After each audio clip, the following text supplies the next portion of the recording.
Are you ready? Can't crush us. It don't really get no better than this. The podcast that you're looking for if you're really heavy into wrestling. Hosted by the Mark. Energy that's so amazing. Gotta keep it entertaining. Rep the Can Crusher Nation. Yeah, you know what's going down in the ring. Lights out when you hit a ding ding. Knock 'em out like boom, bada bing. Hold it down, you can crown me the king. Gotta shout out to the Miz and Duke the Dumpster. We choke slamming everybody, power driving, hit 'em with a face buster. Yeah, this the show you need, and it ain't no need for waiting. Mark, hold it down for the Can Crusher Nation. All about wrestling and keep it entertaining. Can Crushers Wrestling Podcast. Time to break 'em, let's go. Yeah. Can Crushers. Yeah. Can Crushers, let's go. This is the vivacious, vicious Vicky. If nobody knows who I am, I feel so bad for you. But with that being said, take a seat, because you're listening to the Can Crushers Podcast. Ladies and gentlemen, welcome back. Jenks, I'm super happy to be back to Can Crushers. We had essentially 10 days off. We recorded a little bit off schedule. We're on our normal schedule.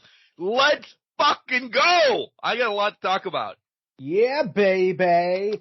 You have a lot to talk about. What you got to talk about? How's the Mark the Mark? First off and foremost, I miss you. I love you. Hello. This is the co-host. I love you. Sir Michael Jenks. Don't forget, tomorrow night, as you saw a post last night, I'm going to be the ring announcer of ring announcers at High Ground Pro Wrestling once again, Road to Survival. Do you believe the poster they made for me? I don't, but it makes sense. You are the centerpiece, the main attraction for the entire show. Thank you. You're welcome. I'm just saying. Thank you. Somebody's finally coming around to it. Somebody is. I'll take my $20 after the show. It's you. Not anybody else. Side note, it's a great show. Mixed tag team matches, a lot going on at this show. So if you're in and around the Scranton area, aka Mayfield, Falcons Nest, tomorrow doors open at 6:30, bell time at 7. I'm going to be there shaking hands, kissing babies, meeting women. No, not at all. Just hanging out, being a professional wrestler, ring announcer. Stop by and say hi, but enjoy the professional wrestling for the most part. And deal with my ring announcing. Come for the wrestling, stay for Mark. That's just the name of the game. God damn it! You should be my publicist. I'll work on it. I'll get you some. I'll get you some good opportunities. Good. We got to market the shit out of you. We do. I agree. So it could be story time with Mark, or we could let everybody linger on that, and you go first this week. I don't care. Well, I'll tell you what. Let's let everybody linger a little bit. They've been waiting so long to hear your sultry voice anyways, so let's give them a couple more minutes. I got nothing major going on. I'm tired of shit. That's all I got fucking going on this week. I got nothing. It's not even minutes then. It's going to be seconds. It's going to be seconds. I'm just tired of shit. Had a rough night a couple nights ago. I have not recovered because apparently I'm 95 and if you're drinking coffee during the podcast, right? It's decaf, but yeah. So you're ready to go to bed as soon as this is over. I did. Wrap the shit up and let's go to bed. Yeah, so this is one of the first cups of decaf I've had in a very long time. And you enjoy it? No, God, no. That's why I stopped drinking coffee altogether. Because I started drinking the decaf because I had to give up the regular caffeinated coffee. Fair. But now that I go to decaf, it was fine for a while, and then it just tasted like straight ass. It was horse shit. It tastes like shit. So, and I'd have to put honey, I'd have to put creamer, anything to help it get down. Like this, I'm struggling with this cup. But I gave it up after that, and now, first one I've had in a while, it's still not that good, but I just needed an extra kick. Just a couple milligrams of caffeine just to kind of punch me so I'm more lively for the podcast today. But you should probably be drinking one of your Circle Energy ones or something. I'm down to the last two Circles, Order. I had them up. And I saw they stole my idea for the circle holders. So now I'm not happy about that. But down the last two, I'm looking at them now. I will not be purchasing the lemonade ones, any flavor of them again, because I thought they tasted so much like just plastic or like very artificial flavoring. Very artificially. Yeah, I couldn't do it. That's what I'm down to is two lemonades right now, and I'm like highly disappointed. I'm struggling. I'm highly disappointed. I am a lemonade fanatic. That's actually what I have in mind. I have blackberry lemonade in mind right now. See, I didn't get the blackberry lemonade one before. I think this one is strawberry lemonade. Strawberry lemonade is horrible within itself. Yeah, I would agree with that. It's not go-to. 3-year-old face right there. It was pretty fantastic, guys. You missed out on that one. But yeah, I'm struggling on circle bottles, but I'm looking at them. I'm trying to figure out the best one I'm going to do here. That's all I'm trying to figure out right now. And I hate to say it, a lot of it's going to be the unsweetened stuff. I may be going unsweetened here. I don't knock those. It was between the lemonade right now. I literally just tapped this one like 2 seconds before coming on. So it's a blackberry lemonade, or I have a cucumber mint, which is I saw that one. And I've had it before, but it was like, which one do I want? I think I'm taking the cucumber mint to wrestling tomorrow with me because there's no after pucker. There's no maybe like plasticky taste. It is a solid game changer that keeps your throat good to go when you're a ring announcer at High Ground Professional Wrestling. Which is very important. Right. You need to keep those cockles nice and hydrated, nice and ready to go. So I'm getting that one. I'm hoping it's good. So you've had it. It's good. Oh, I've had it millions of times. We have our first fucking fly in the house. Now I'm pissed off. Literally just came in the house right now. Son of a bitch. I have not had that unfortunate luxury yet. There's none in my house, so I'm happy about that. Dogs. You just blaming the dogs on that one? No, I'm probably blaming myself because whatever. I was gonna say, as long as he doesn't look at me the whole time, I'll get it. Leave the pups out of this, man. They didn't do anything. Pups did nothing. It's no. All right. I get it. All right. Well, we had my time. What's the story time? So everybody knows last week I went to 80s Wrestling Con. Essentially, let me just ballpark this so nobody, like, where the fuck is this place? It's around Newark, okay? Close enough. Boom. Everybody knows Newark. The place we stayed was amazing. The English professor did a wonderful job on that. The con itself was awesome. Talked to the Killer Bees. They remembered us. Talked to Beverly Brothers. Everybody saw the picture. Talked to Teal Piper. So that's something really cool. Put a little pin in that for later down the line, hopefully.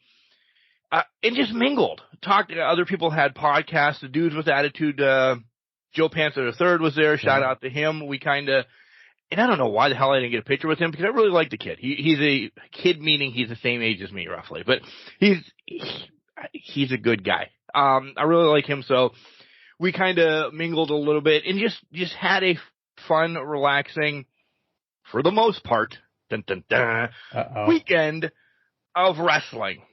We ate great food. We went to John's aunt's bakery in Sayreville, where Bon Jovi is from. Okay, yeah, nice ride on the way there. This isn't the story yet. On the way there, and I haven't looked into it. Saw a fully engulfed tractor trailer just burning to a crisp because nobody could get to it yet. It was the freakiest fucking thing I've ever seen. Now, like, again, we're going by like 65, 70, maybe a little faster than that, but you see it. But there's also like a dip, so maybe like the driver got out and was away or something. You know, traffic at one side was at a standstill. This time, the craziest fire I've ever seen in my life. And I've seen house fires there. This was a fucking 900-foot tractor trailer fully engulfed. I was like, oh my God, I got chills. Oh my God. Crazy. So, prayers to that guy. girl, whoever the driver was. Here's where the story starts. All week I had a little something going on downstairs. At first, Friday, it was a tingle.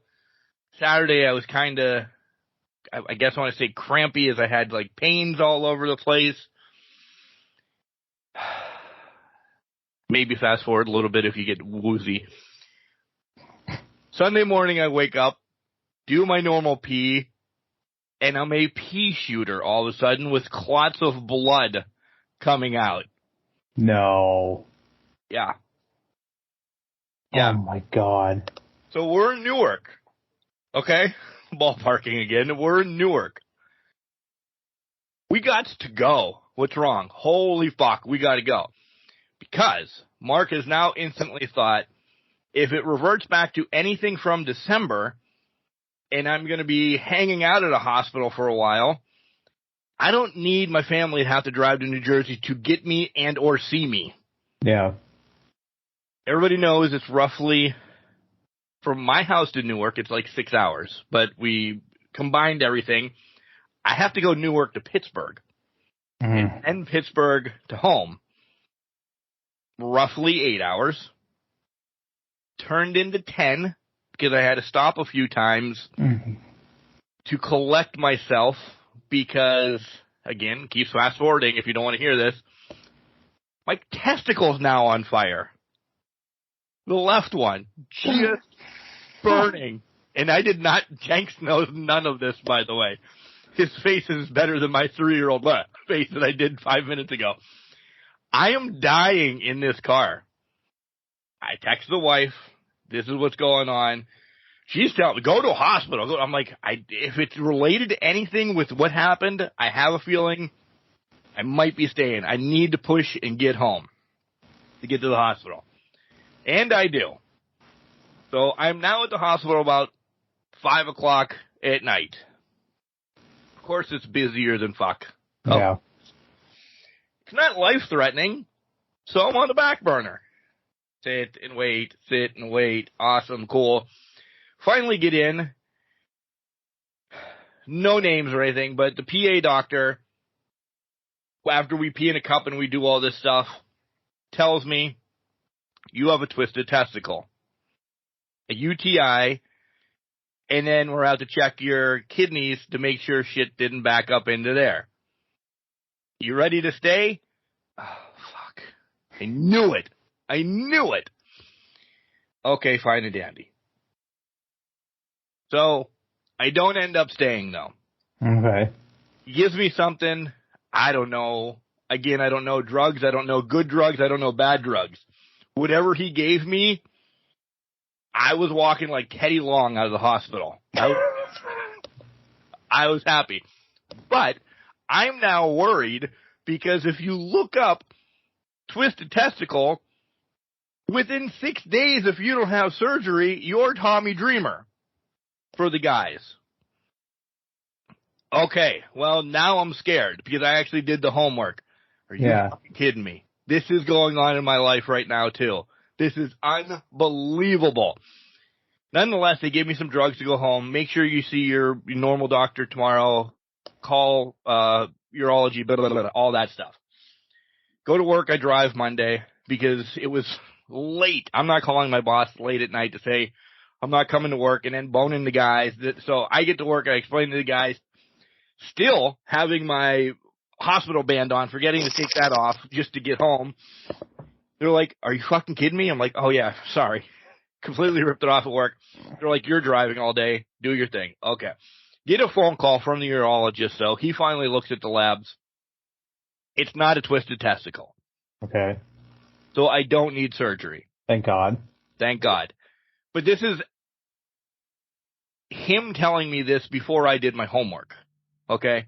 Mm-hmm. I'm like, whoa. I didn't even know surgery. I'm telling him this. I'm like, I didn't even know surgery was a part of all of this. He's like, yeah, you didn't do any research? I'm like, no. He's like, you should probably do research on your shit that's wrong with you. I'm like, I didn't know I had a twisted testicle. Go to find out I have a blockage down there. Okay? Not a kidney stone or anything like that, just a straight up blockage and kind of a beat up testicle, essentially. Okay. Where, how, what, I don't know. I didn't get in the ring any of the days. The urologist, I know him, but he's like a personal friend of the family. It's for my older generations, like my aunts and uncles. Drink with him. I'll put it that way. Like, so right. I know him enough. He's like, this could have been happening work. It's an extended injury, da-da-da-da-da-da. Prove it to get any of that. Good fucking luck. Okay, fine and dandy. What do I need to do? He's like, listen, I called the prescription center, da-da-da-da. Go down, and they're going to give you a pill you're going to take for 3 days. And essentially, it's going to be like Drano. Oh, my God. I know this guy.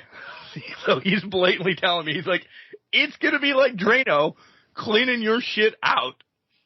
This is fucking phenomenal. This is horrible news. What is going on? Take it Monday night. Got sick to my stomach. Just legit Drano. And it's a pill form. Thank God it wasn't a liquid. God.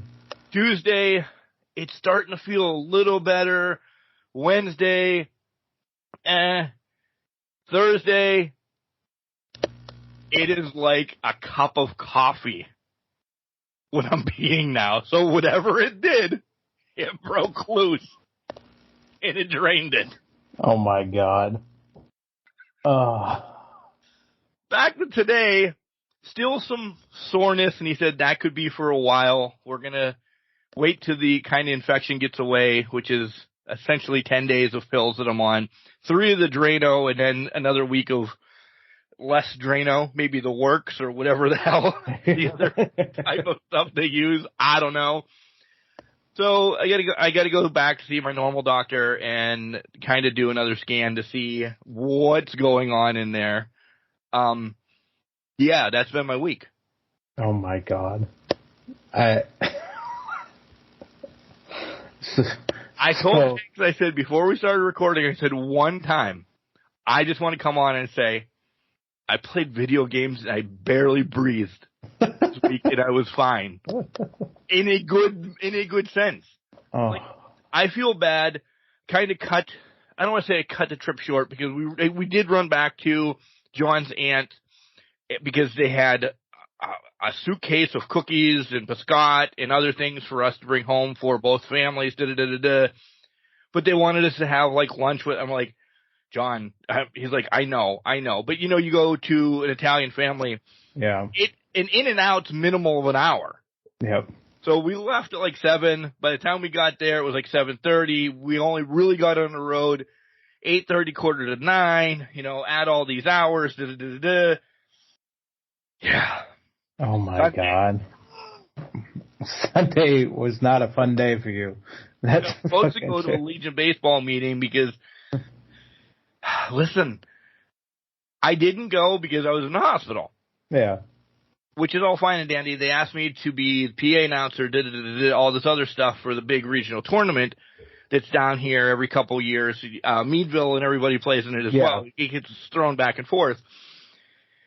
I also didn't know if I didn't show up, I got voted on the board. So now I am make time for that now. Well, I'm happy to. I'm joking about that. This is something, I'm a strong component of the Legion program, like 10 miles away, St. Mary's. It's been in the family. Family has coached, family has ran it, this, that, and the other thing. I played in my hometown of Ridgeway, but have always like kind of dabbled with them, doing stuff with them. So I'm really happy. I am happy to kind of be on the board, be on the staff, and do all this. So super excited for that. It's like 16 games in a matter of like fucking 13 days, and then the tournament comes, and that's a 5-day tournament. But it's cool. I'm excited for that. It's not radio as in like, you know, radio you listen to. It's announcing, it's this, it's that. It's in-house stuff, but it's still just being there. That's awesome. At least you got some good out of Sunday versus, even though that's another, being on a board is probably another kick in the nuts besides that. But literally. literally. Jesus Christ, man. Right? Since December, it's been a fucking shit show with this body of mine. It's fighting. It's rebelling on you. It's having its own midlife crisis right now. Thank you. Thank you. I thought the same thing. But God. So let me ask you this. Yeah. Would you have done the same thing? Like if you're in, maybe like a plane ride's a different thing, but if you're 8 hours away and you know you can drive home, just bear with the pain, or do you go? Do you get that worried and like, should I have gone to a hospital in Newark and then I could still legit be in Newark right now? Listen, Kelly doesn't like driving. The only city Kelly doesn't mind driving in is parts unknown, which is Erie, guys. Listen. Yeah. She hates driving in Pittsburgh. Fucking Newark was 18 rows on one side going every which way. She's not coming to see me in Newark. I would have tried to go home. I would have, because it's not, I'm in a different part of my life than you are. So for me, it would have been more about a comfort, and it would have been like, okay, so if the family needs to come see me, they can come to Erie, whatever, the hospital's here. But for me, it's like, it's also a little bit of I can make it. I know looks bad right now. I'm all right. I can do this. I'm still walking. And it's that family mentality of, you might have some shit going on, but you're going to fight through it because you have things to do and people seeing all that bullshit. And for you, you had 8 hours to get back. You had to drive 8 hours to get back home. So your ass was going, it's going to happen. I'll deal with it when I get to the house. And so I think for me, it's a comfort thing. I would have just came home just to be comfortable. Yeah. It would have been a shitty ride, and I'm sure it was a shitty ride. It was 6 to 1, half a dozen the other. It was family, but it was also, I need to be home. If something's going to happen, let it be happening at home. Yeah. There's no way it's going to happen in Newark, New Jersey.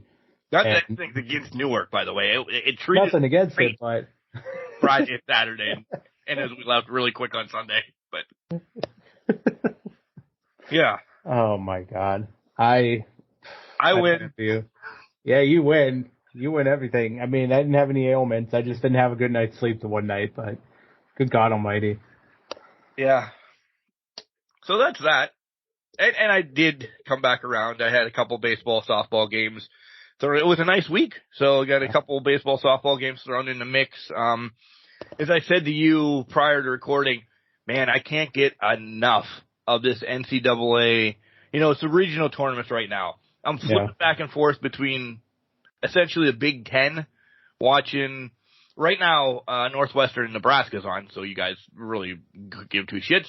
But also the ACC network, because Pitt's there, but I think I really like Florida State, which that hurts my mouth for saying it, but they play a different ball, and it's just, I really am engulfed into this, and I really wish, in doing some homework, I saw that there is like a professional softball team league out there, but it's few and far between.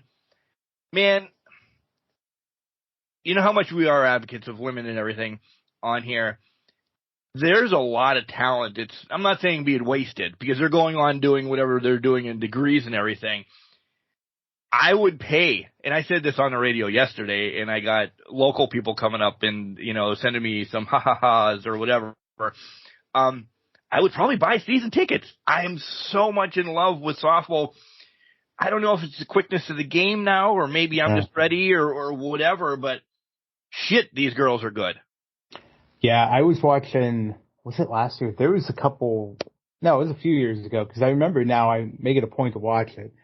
There was a couple highlights that I saw on the TikTok where they were just web gems, just fucking laying out for balls, and then just the way they were playing them, I couldn't believe it. The one was a pitcher who pitched, literally took a dive in the infield, got the out. I was like, holy shit. And it was like instant, right back and forth.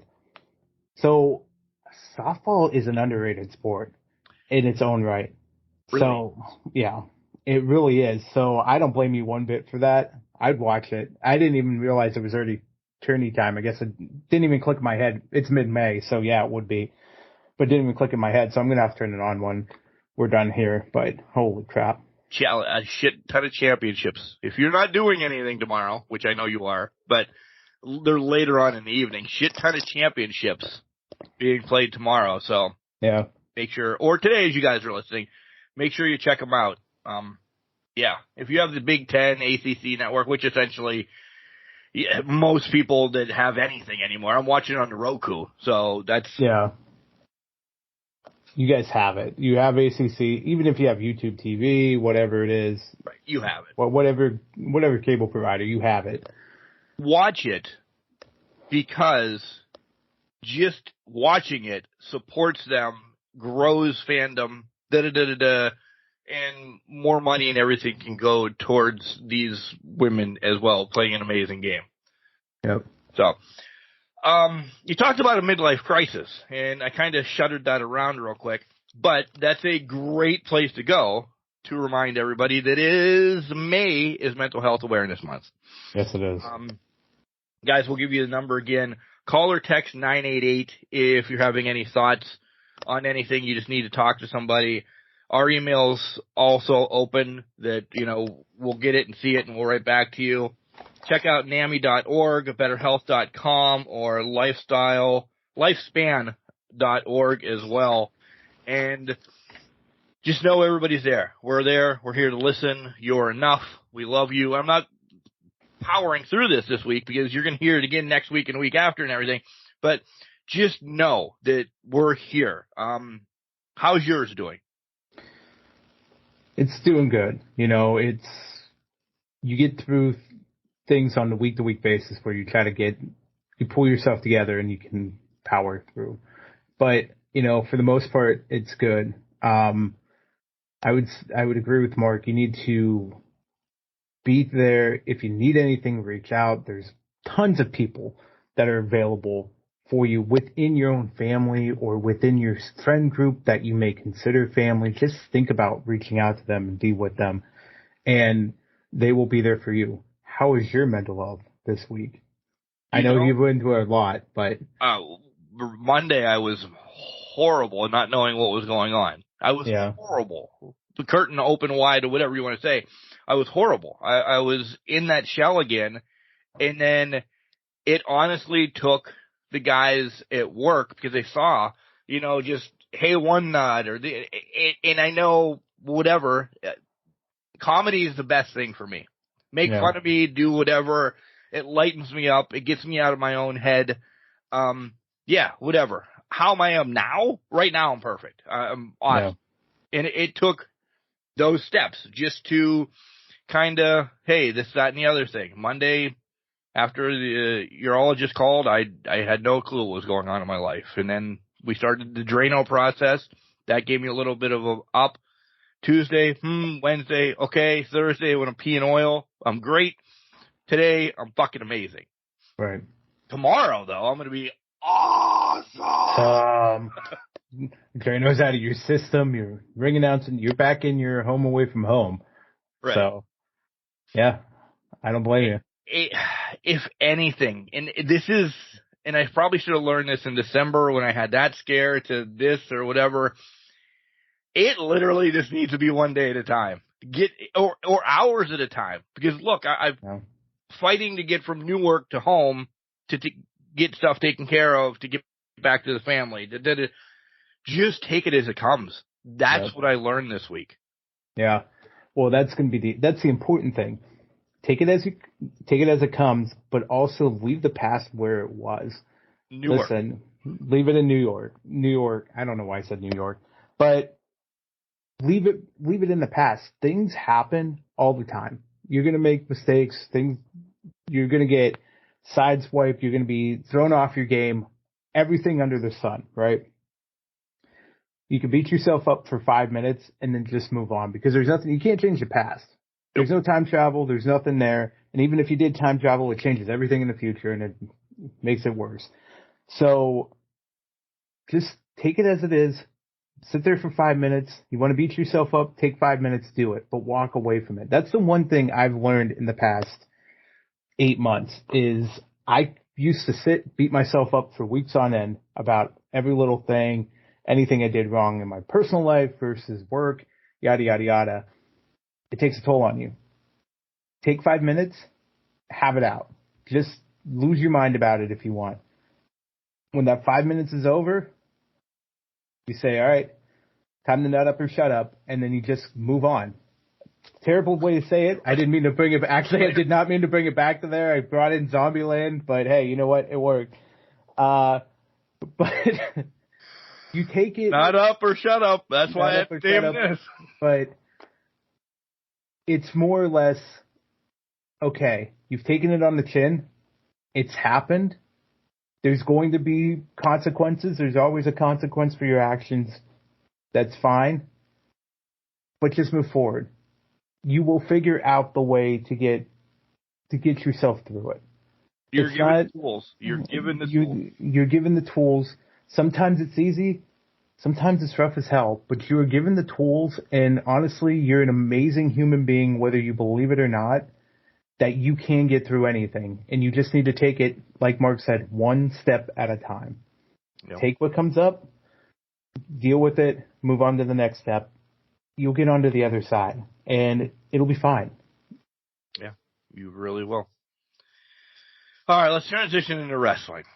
Wrestling. That's what we do the best, we think. We don't know. I'm not admitting anything like that. Not at all. Yeah, trust me, you should not. Wow, thanks. We'll get there. There goes my mental health for that. What did you see that made you go, oh, wow, this week in wrestling? My mind's shot. Don't worry about it. I'd suck. Wow in wrestling. Hey, I don't think it's a wow, but you know what? Props to all the WWE superstars that showed up during the NFL schedule releases this week. Wow. This is did you see the Cleveland Browns one where it was a wrestling show and Brownie the Elf was just beating up a bunch of gimmicked team wrestlers who they would be like? I think Steelers were like the Yinzer Yeller or something like that. There was the soup master or the chili master from Cincinnati, and he just was a sloppy cat or something like that. I can't remember what his exact name was. I'll have to go watch this now. You got to watch. It was actually very. I saw TikToks and Instagram of like wrestling was just so engulfed into the NWA. No fucking shit in the NFL. It was heavily involved. Seth freaking Rollins was a restaurant worker in the Bears video, so that was fantastic. So. That just came to my mind today. Those were fantastic. So props out to all the wrestlers that got out there and were part of their team's videos and that. And not a shout out to the Tampa Bay Buccaneers because they didn't have any wrestlers in theirs, and I was kind of disappointed in it. So, even though it was a schedule release. I'll think about it a little bit more, but did you see anything that popped out from your perspective? I'm super excited that the Crockett Cup's coming back, and I saw the tickets are on sale. I posted that if you want to go to Winston-Salem. I thought about it, and I'm like, I can't make 2 trips to Winston-Salem. I can't. So that'll probably be a 2-night watch on the old Fight Network there. But that's my childhood right there. That whole tournament is probably one of my favorite tournaments because you just had mass chaos in the Crockett Cup. Essentially, then once the Crockett Cup was over, the King of the Ring kind of took over for that. But yeah, I'm excited that the Crockett Cup's coming back. So if you can get to Winston-Salem and buy the tickets, I posted it. Just scroll through Facebook. You'll buy tickets, but they were going faster than shit. Oh yeah. Other tickets, 65,000 people at Wembley already for AEW. That was wild. When I heard that, do you think they get 80? They got 3 months. They have, time. They have 3 months to get 80,000. I'd pull the trigger to go now, but that's farther than Winston-Salem. It is. I didn't realize that. Thought we were still home by the British there, but no. But seriously, that is amazing. I think that blows a lot of people's estimates or high-end estimates or those that were very pessimistic that said, oh, they're not going to do more than 15. First time in England? Oh, hell yeah, they're going to get a shit ton. They're globally known. There we go, words. They're highly advertised over there. They're highly liked over there. This is going to be big. And it's turned out to be a very big show. So props to them. With that amount of ticket sales, I think because Tony has made an announcement that there's going to be an announcement. We'll talk a lot about AEW this week. We really will, because the last couple of weeks we've been skimming over it. We'll give it its own segment and everything. But Tony's announcement was, hey, we're doing good. Ticket sales are great, and I have a bigger announcement next week.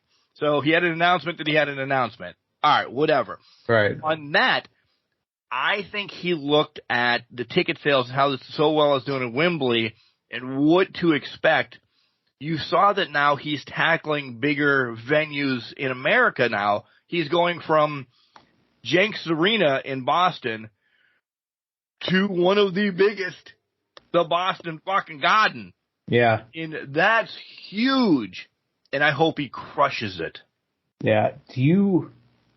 I hope he crushes it too. And I honestly anticipate he will. He's going to start doing these larger venues. When do we see the first football stadium show? The first stadium show. Oh, we saw that. They've been doing them in Jacksonville all the time. I'm kidding. Well, yeah, I know. We're going to see the one in Wembley, I guess, if you technically count the NFL games that have been played there. But in America, when do we see that first show? Because honestly, it would probably be, I'm going to make a bold prediction already for 2024. I'm going to jump the gun. Allegiant Stadium next May, Double or Nothing. I could see it happening, because if Wembley is 60,000 strong right now, we're on the same page. I completely understand where you're going with this. Yeah, if Wembley's 60,000 strong now, the audience is there. It will be here in America, and they're not going to do it in middle of winter, so might as well do it. Your first chance at very nice weather. It's still a dome, and Las Vegas is your second home. What a way to do it is in Las Vegas. First big show. And you have all these other, if people are on the fence, you have all these other events coming up. Wembley, followed by the week after of All Out, followed by everything to come the rest of the year to continue to build. And listen, the other thing that's coming around is Dark and Dark Elevation gone. We don't know for how long, if it is forever, whatever. You're going to get your Saturday night show. What the fuck's it called off the top of your head? Collision? Yeah, Collision. Yeah. That's going to be coming. I think that opens the doors to the bigger stadiums. And I'm not saying that show, but for your pay-per-views, I think that is where then everybody's like, oh shit, they're getting legit footing. And I know it's been 5 years or whatever, but they're getting legit footing that they have really 3 televised TV shows, we call Rampage one.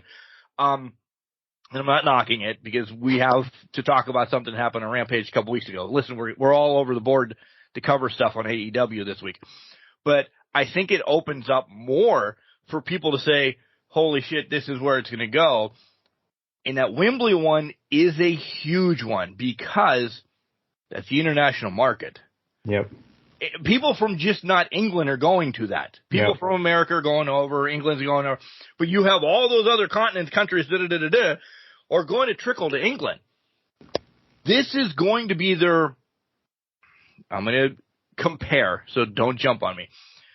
Their precursor, like WrestleMania, that they're going to be able to do these big-ass shows once, twice a year, a la WrestleMania, a la SummerSlam.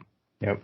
And then they'll throw the other ones in the Boston Garden, I was going to say the Igloo, because I'll always call it the Igloo, but in PPG Paints Arena or in like places like that to get the bigger 20 to 30 crowd. Yeah. And you know what I mean?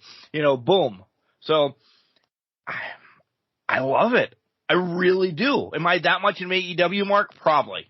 I will say yes, probably. But they know what they're doing. Oh, they do. Rome wasn't built in a day. You take it slow and you build it out.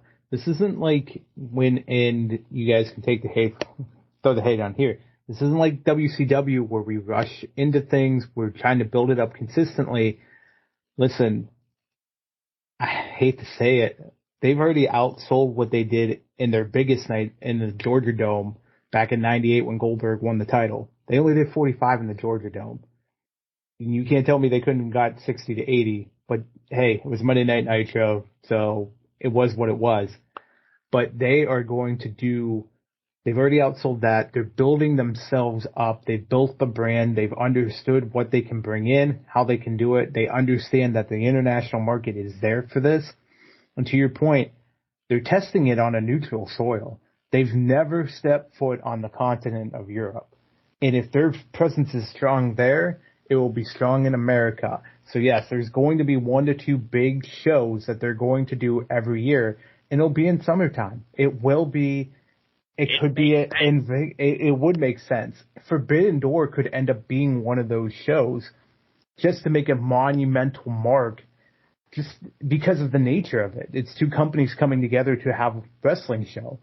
You get globally known. $1,000 people, and I will always say I would love to see a wrestling show in like the big house at Michigan or at Penn State, Ohio State Stadium, seating's crowded, this, that, and the other thing, but Penn State does 150,000 weekly for a game. They have everything for you. Clearly in Pennsylvania, it has to happen in July. So, because that's the only time that you know that you're not going to get snow. That's it. That's exactly it. Fucking wood.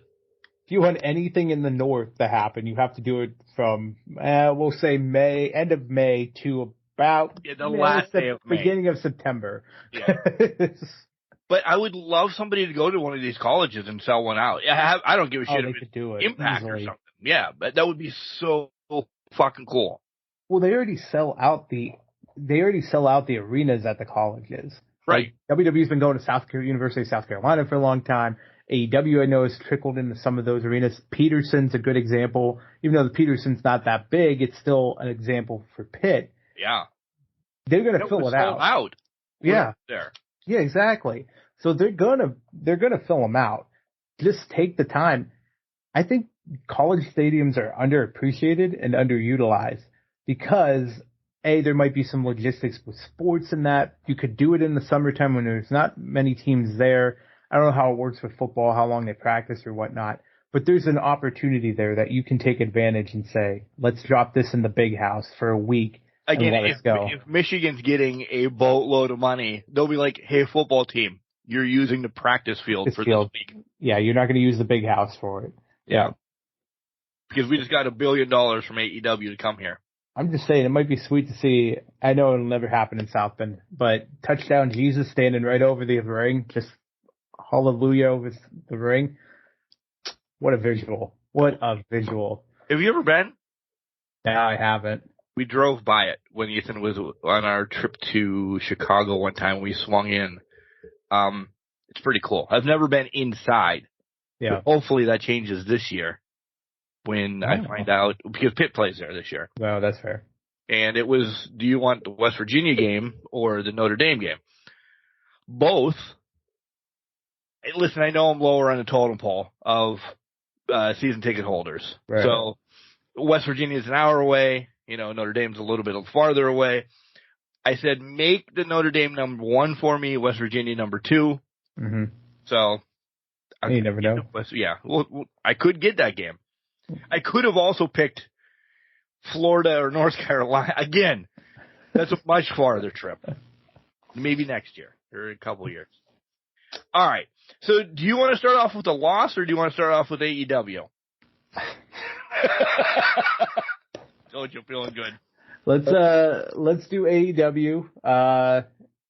We need to give it a little bit longer segment this week, so let's start off with AEW. Yeah, because essentially we're going to talk about Backlash and brief over the shows because the shows were filler. So yes.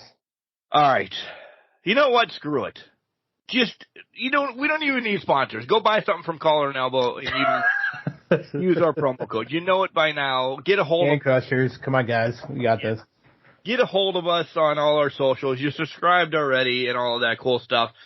Also, I say the beginning of June, we look for Ass Can Crushers. We get past, I like it. We get past this big pay-per-view that's coming up, and then we go in the beginning of June for Ass Can Crushers. So if you want to start trickling them in, that would be phenomenal. So there you go. That's your shout out. All right. We'll be back with AEW. Wrestling a love and a passion we all share. I've started a wrestling brand, the wrestling brand. A brand founded on the aspects of wrestling. Two entities working together to create a product that connect emotionally for people everywhere. Collar and Elbow is the brand.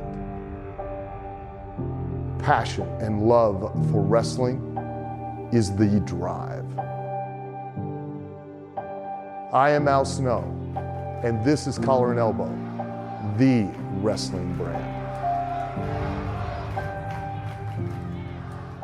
This is Donnie Bambino, one half of the Bad Fellas, and you're listening to Can Crushers. I don't know how you're listening to it, but I'll tell you what, you better leave a 5-star or I'll come visit you, and you don't want me knocking at your door. And welcome back to Can Crushers. Mark and Mike here to talk and give some love to AEW. Listen, don't think we're going to be on the same page of notes or anything like that. We're going to be all over the board because we essentially have 2 weeks of AEW to talk about. But we have to start with one thing. And I don't care where we throw it in. We have to start with the Hardy compound. It made its triumphant debut, or return. Debut on Rampage. That's true. It hasn't been on Rampage yet. I'm trying to remember. There was one during the pandemic, right? Where they went? Yeah, because it was Jericho and Matt Hardy at that time? Jeff was not part of it. Jeff was not because he was still in WWE at that point. Right. Yeah. Yeah, because it was right around when Matt first came into the company. So, yeah. But yeah. It was more of a deletion one. Because isn't that, I get these so fucked up. When was he riding the tractor? When he was cutting grass? Was that WWE or Impact or what compound was that?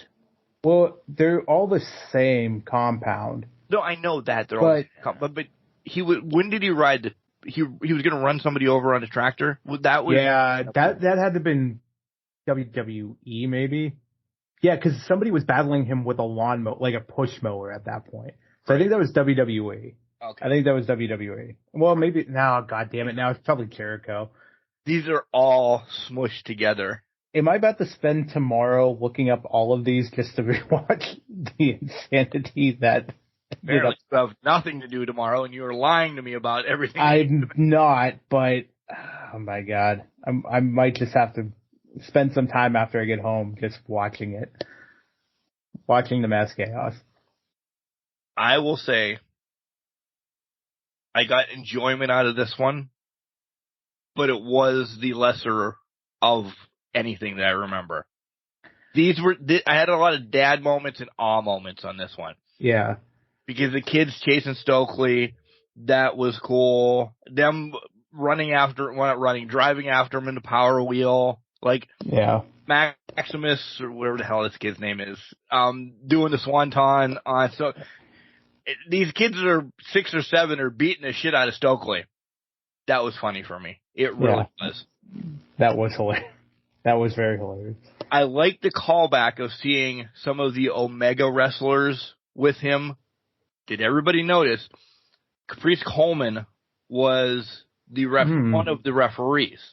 Oh, I didn't. Yeah. Okay. He was one of the referees. And go back and listen once I talked about WrestleCade. Caprice Coleman started with Hardy in his Omega.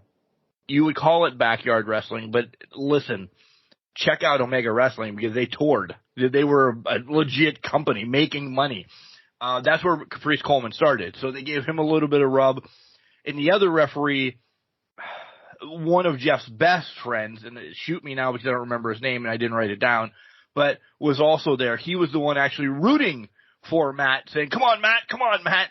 He also was in Omega as well. So that was cool that they worked a couple of their real life friends and wrestlers into this shtick as well. That was a nice callback. I did not pick up on that whatsoever. So that was interesting because Yeah, I don't know how I want to say that because I just didn't pick up on that because it didn't cross my mind. Omega Wrestling never crossed my mind when I was watching it. So, you're more knowledgeable about the indie scene than I am or anything that goes on in it. So that would make sense that I didn't pick up on that. But that's interesting now. Yeah. And I'll have to double check. You definitely, if you go back and watch any of the clips, you know who Caprice Coleman is. He's probably, besides Matt and Jeff, he's probably one of the, and Shane Helms as well. Right. He clearly wasn't there. But you would recognize Caprice Coleman if I held a picture up right now and say this was him, right? I definitely would, yeah. Now that you say that, yeah. Yeah, I just didn't pick up on it at the time. Holy shit. Ethan Page was going to set everybody on fire? I mean, it's not a bad plan. That's a complete deletion for real. Yeah. Holy hell. You can't have a firm deletion without fire, I guess. So, let me ask you that. Well, let's go off of that. If you were in his scenario, would you not think this is my only possibility? You've been on this compound for God knows years now at this point, however fuck long time travels in time Hardy compound. Would you be like, I need to get the fuck out of here. I'm setting shit on fire. I'm making a sacrifice. Big Bill just took way too long with the lighter. That's all. Dude, get up and set him on fire. Lighters are hard. It was fun. It was fun. I love Brother Cass is now back. He's healthy, so that's cool to see him do a la Jeff, a la Mick Foley off of the roof to essentially, I don't know, it was snippish, I'll tell you that. As a communications as a communications major, student, whatever like that, they were places really fucking quick after a big move. Boom, you're off the top of the roof onto everybody, and then 2 seconds later, we're back in the garage, and everybody's up in the ring fighting. At least give me a pan of everybody walking away to get there. Yeah. Do you think that was a very cinematic match? Right. Do you think that's a casualty of TV time there? They're just that was probably, if you would go and you brought this up before we hit the record button again on this segment, did I watch the full length version? No, because that's probably sitting down watching Dances with Wolves or something like that. When did you think you're going to hear about that movie again? Not on Can Crushers, guys. So you never know what's going to happen here. But I have to. Yeah, I think it's at least 40 minutes, whatever this gotta be unedited version is. But I'm half tempted to look that up. But go on. But yeah, so it was fun. It did what it needed to do to separate everybody, and hopefully, I don't know if this is the last hurrah for real for Matt and Jeff to get them over, and maybe Private Party is going to do something. But my big thing is, out of all of this, Ethan fucking Page better be by himself when he does recover and come back, and let him get close to that TNT title or the international title or something like that, because since he has got here, I think he's been wasted. Well, he hasn't had an opportunity to truly show himself. He's been saddled with Dan Lambert, Huskus Pig, and then he's been not saddled with Stokely. He's been with the firm. Stokely is a great manager. I'm not going to put anything on Stokely, but he just has been stuck in the firm. And the firm had nothing to do after the MJF fallout. It just had no meaning. It had no point. They should have closed the doors of the firm. And they should have hard and slammed it. So Ethan Page, hopefully this is his time to shine. If not, if I'm Ethan Page, I might be looking to go back to him. Well, he can't even go back to Impact now. He had his heart ripped out by himself. Right. So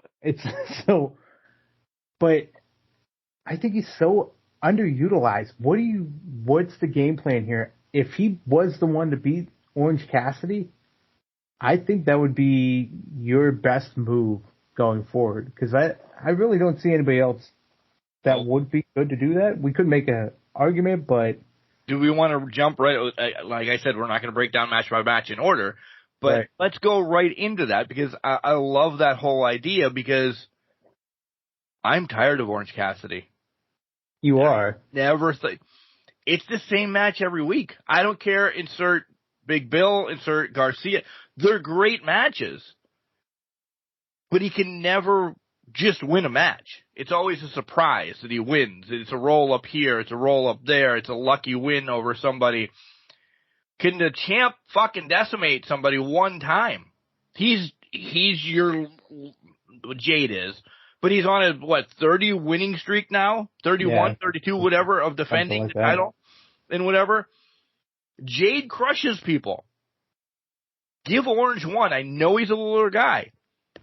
I would have believed it against Daniel, though.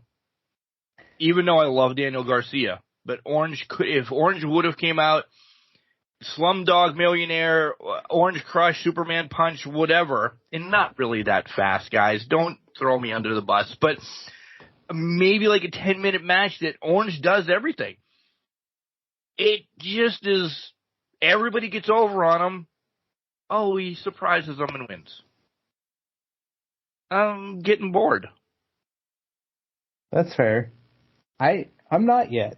I do appreciate, but at the same time, I get what you're saying. It can get a little redundant, kind of just dragging on.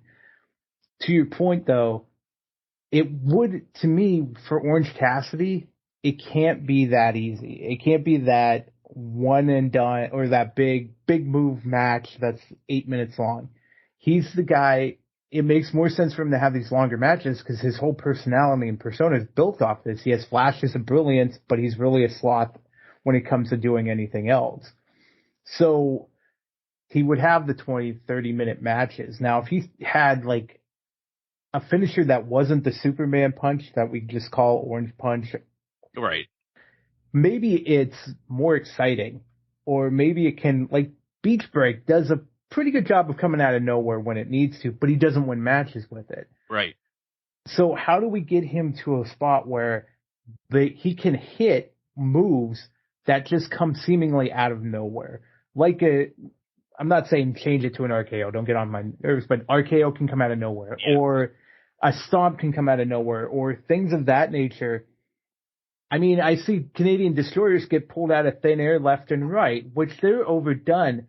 But what can we do to get him something that makes sense? But again, in line with his character, he's just not his gimmick doesn't suit a flashier style than what he does in the ring. To me, it's more about what's the end game now, because that's where I'm interested in it. It's not Orange is coming out, he's going to have a match or whatever. He's great for a couple minutes of comedy, get you going.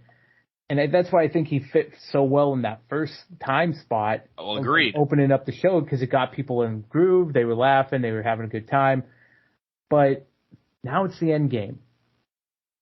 And it's the same thing with Jade, too. Who is the one to beat them? Jade's in another category, however, because there's just no one on the roster that's equipped right now to beat her. Let me interject then. Let's go. Are you done? First and foremost, are you done with Orange? Let me just stop it. The point with Orange is now we can play the guessing game because there's still options available to beat Orange Cassidy for the international title. Who is it, though? And one did return. Let's talk about the one return. That's who I think should honestly do it. I completely agree because I think that was a monumental return. And if you guys don't know who we're talking about, Miro, he was involved in that fatal 4-way last year for the title. He was fantastic in that one. We haven't seen him since. I think it's perfect timing for Miro to come in and be the double or nothing and be the one to beat Orange Cassidy. But go on. But no, I Miro full force should, he walks in, whatever he talked to Tony about, maybe in weeks to come, we'll find out. Yep. I don't think Miro Orange should be anything but a pay-per-view match first. Let him cross paths. Let him bump into you. Let maybe Miro do a disqualification next week that Orange gets the win, but Orange gets pissed off or something like that, they do not get in the ring until Double or Nothing.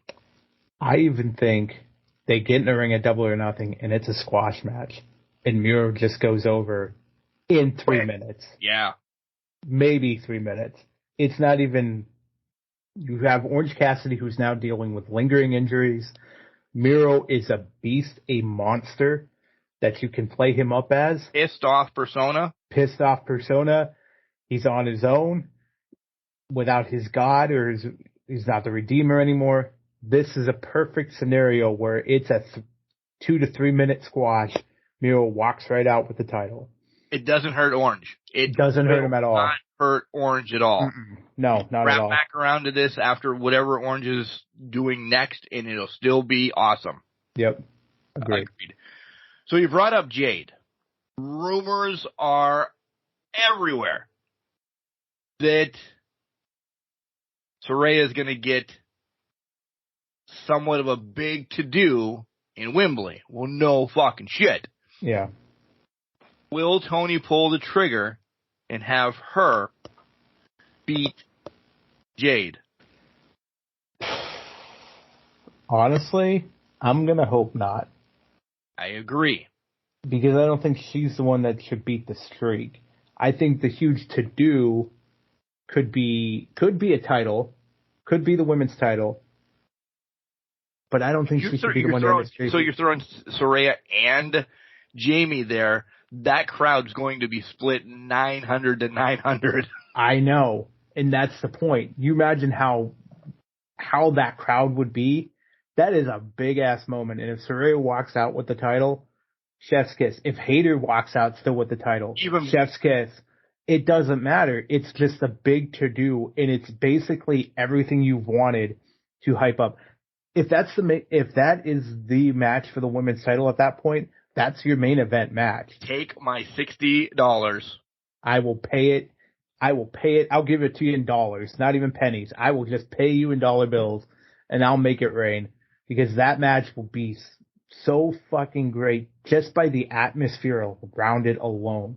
Because the environment, Mark, you know this, the environment makes the match. If that environment is hot and ready, it's white hot, that match could be an absolute dog shitter. And I'm not saying it will be, but that crowd will eat it up, and it'll make you feel like, oh my God, this was fantastic. This was amazing. And listen, guys, watch it the next day. And go back and be like, what is this? Whoa. Yeah. Well, and I'm going to say it. You guys can give me crap about it. Hogan and Andre wasn't the greatest wrestling technical piece of all time. Wasn't Andre, or anything. It wasn't great or anything, but the atmosphere alone made it that way, and the memorable moment that the atmosphere fed off of made it that way. That's all you need. A memory and an atmosphere, and you have an instant thing that lives on probably till way past where our time on this earth. Yeah. Yeah. Agreed. Fucking agreed. I do want to go back to the first match. Man, I'm losing faith in ROH. And I hate to say it. Claudio is your world champ. Now you have Phoenix facing him in a double Jeopardy match. Whoever wins is going to get a shot at the other person's title. At no point did I think Phoenix was going to get a shot at Claudio's title. Once they named the stipulation of this, I'm like, why the hell, is the BCC now getting a shot at the tag team title? Yeah. And it's Claudio and who? Or is he going to make it a free? I mean, don't get me wrong, I wouldn't mind the Freeburg rule. Somebody has to kind of rekindle that again, because every so often it's nice to see it. New Day just did it. I mean, it's been years now since and all three of them have been separated and everything. It's, oh my God, it's been, 6 years since? Yeah. I know they haven't been separated that long, but it's been 6 years since they used the Freebird rule. Yeah. So, I mean, if you're going to do that, and, it's Claudio and Danielson that win it, but then, when you have 4, essentially, can defend them, that will be cool, because there's so many different scenarios you can use. But, where is this going? I have a feeling that the BCC is going to get their title match. Well, clearly it's contracted now. They're going to get their title match. They're not winning. They're going to be broken up by JAS. Somebody's going to get in the mix of this, right? I don't think so. So you think they're getting the tag titles, or they're losing? Losing what? I have this. Do you think they're going to get the tag title shot? Yeah. And do they lose to the Lucha Brothers? No, I think they win. But exactly. Yeah, I'm sorry, I misunderstood what you were saying, but yeah, I think they win because then you're going to have them all dripping with all of the gold, and that's obviously what they want. You said you lost faith in ROH. I need some separation.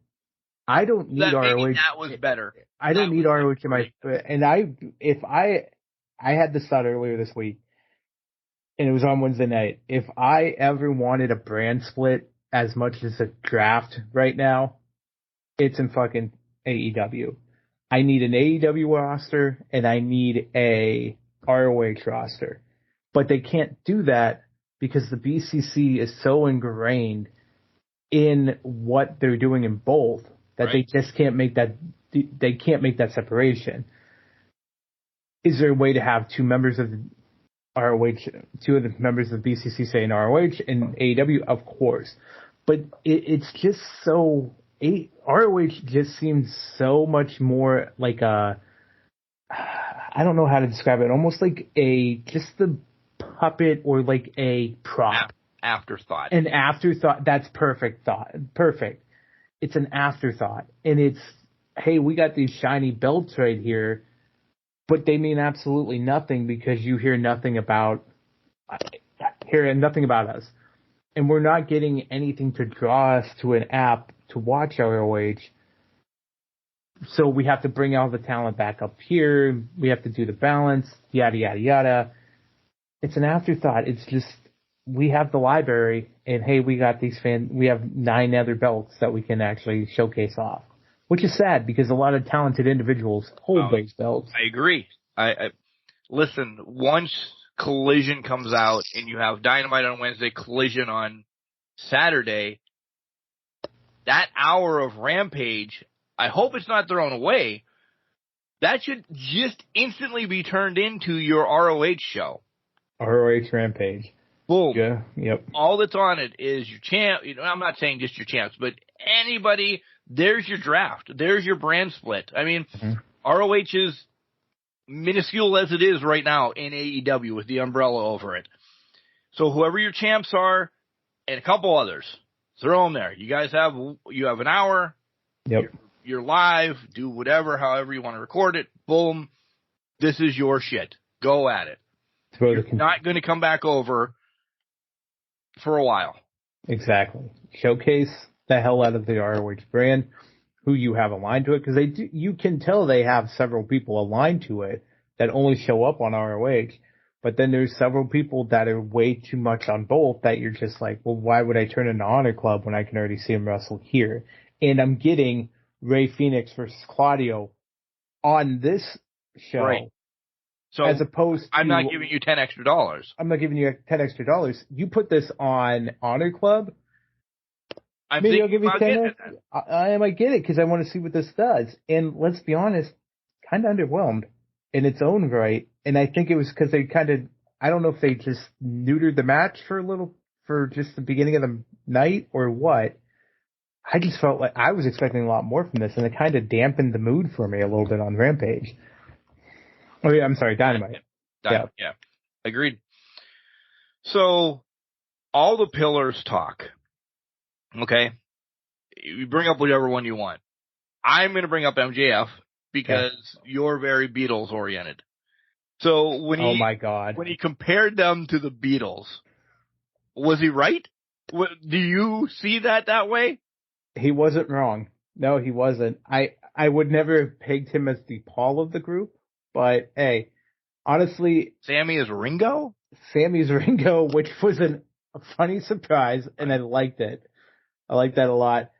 Darby, I think Darby ended up being George, and then, because Jungle Boy was John. Right. You know, I would have never thought, A, MJF even giving a Beatles reference to begin with. Right. I wouldn't have even thought he knew what they were. B, Paul McCartney being his fucking Beatle icon. It was fantastic. I did laugh. The other three. Okay, cool. Like, you had some feel-good stories. You had some Darby built a skate ramp in his backyard.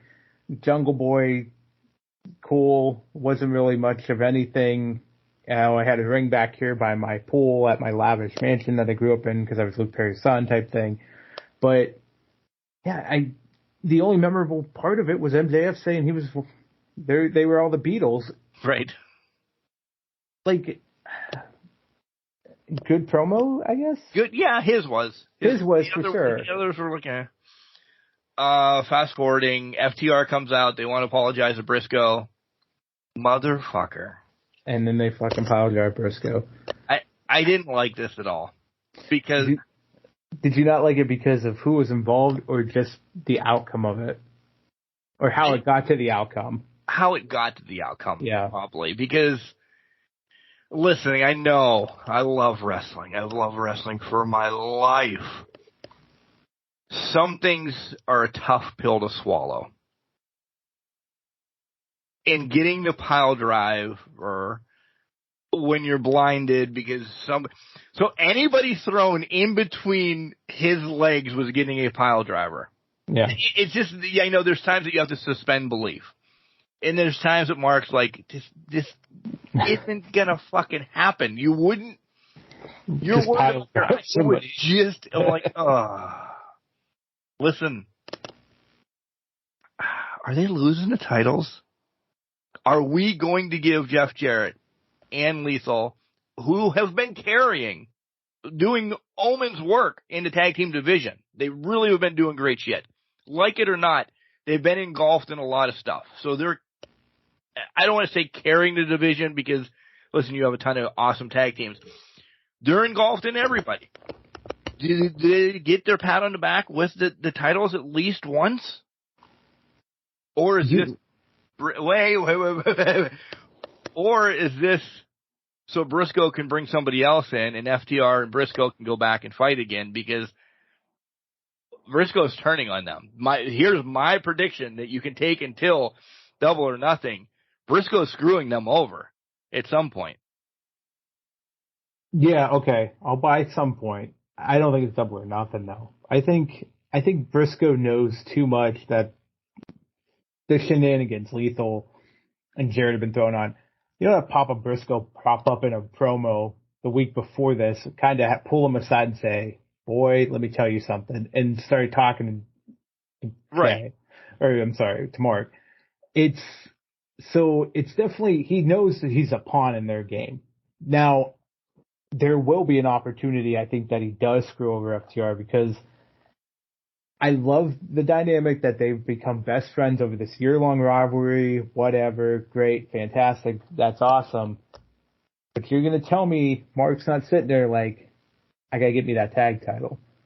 Who can he pull out to trust to get that tag title? I don't think FTR is losing it soon, but I don't think this is it is a very volatile friendship right now between the two guys without anybody saying anything, right?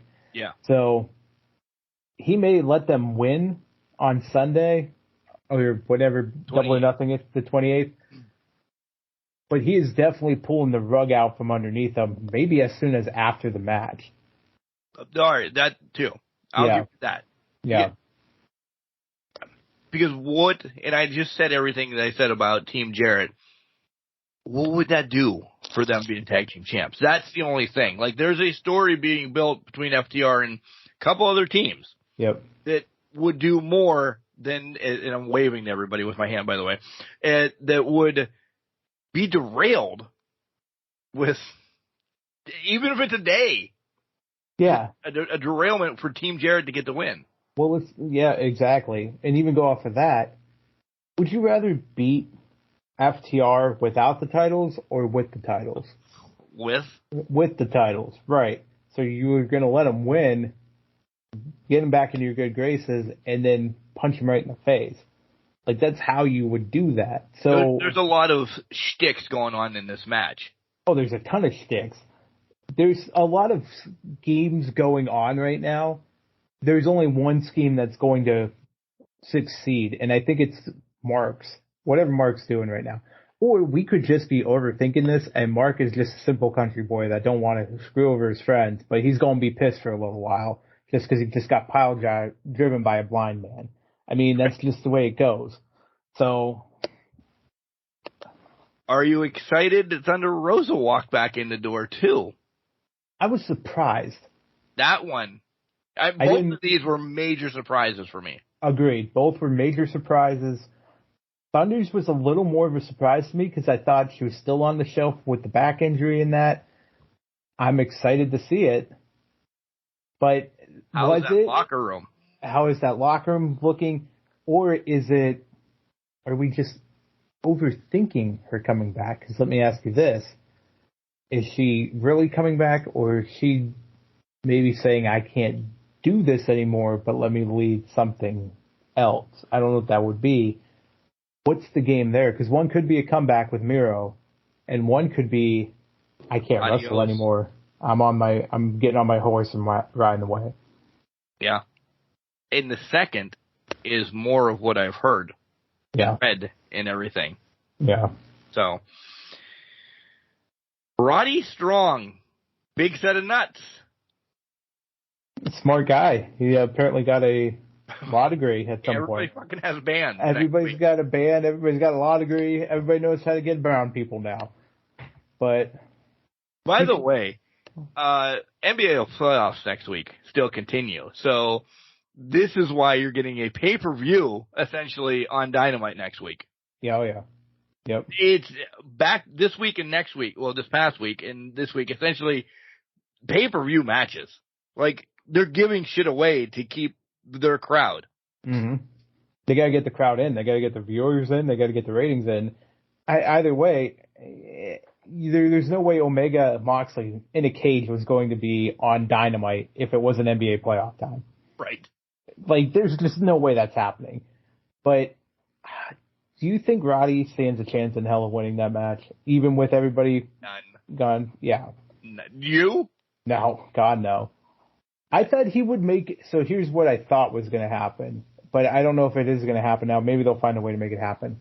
It's Falls Count. I think it's Falls Count Anywhere. Adam Cole's banned from the arena, not the show. He's banned from the building. But right. Everybody's banned from the building.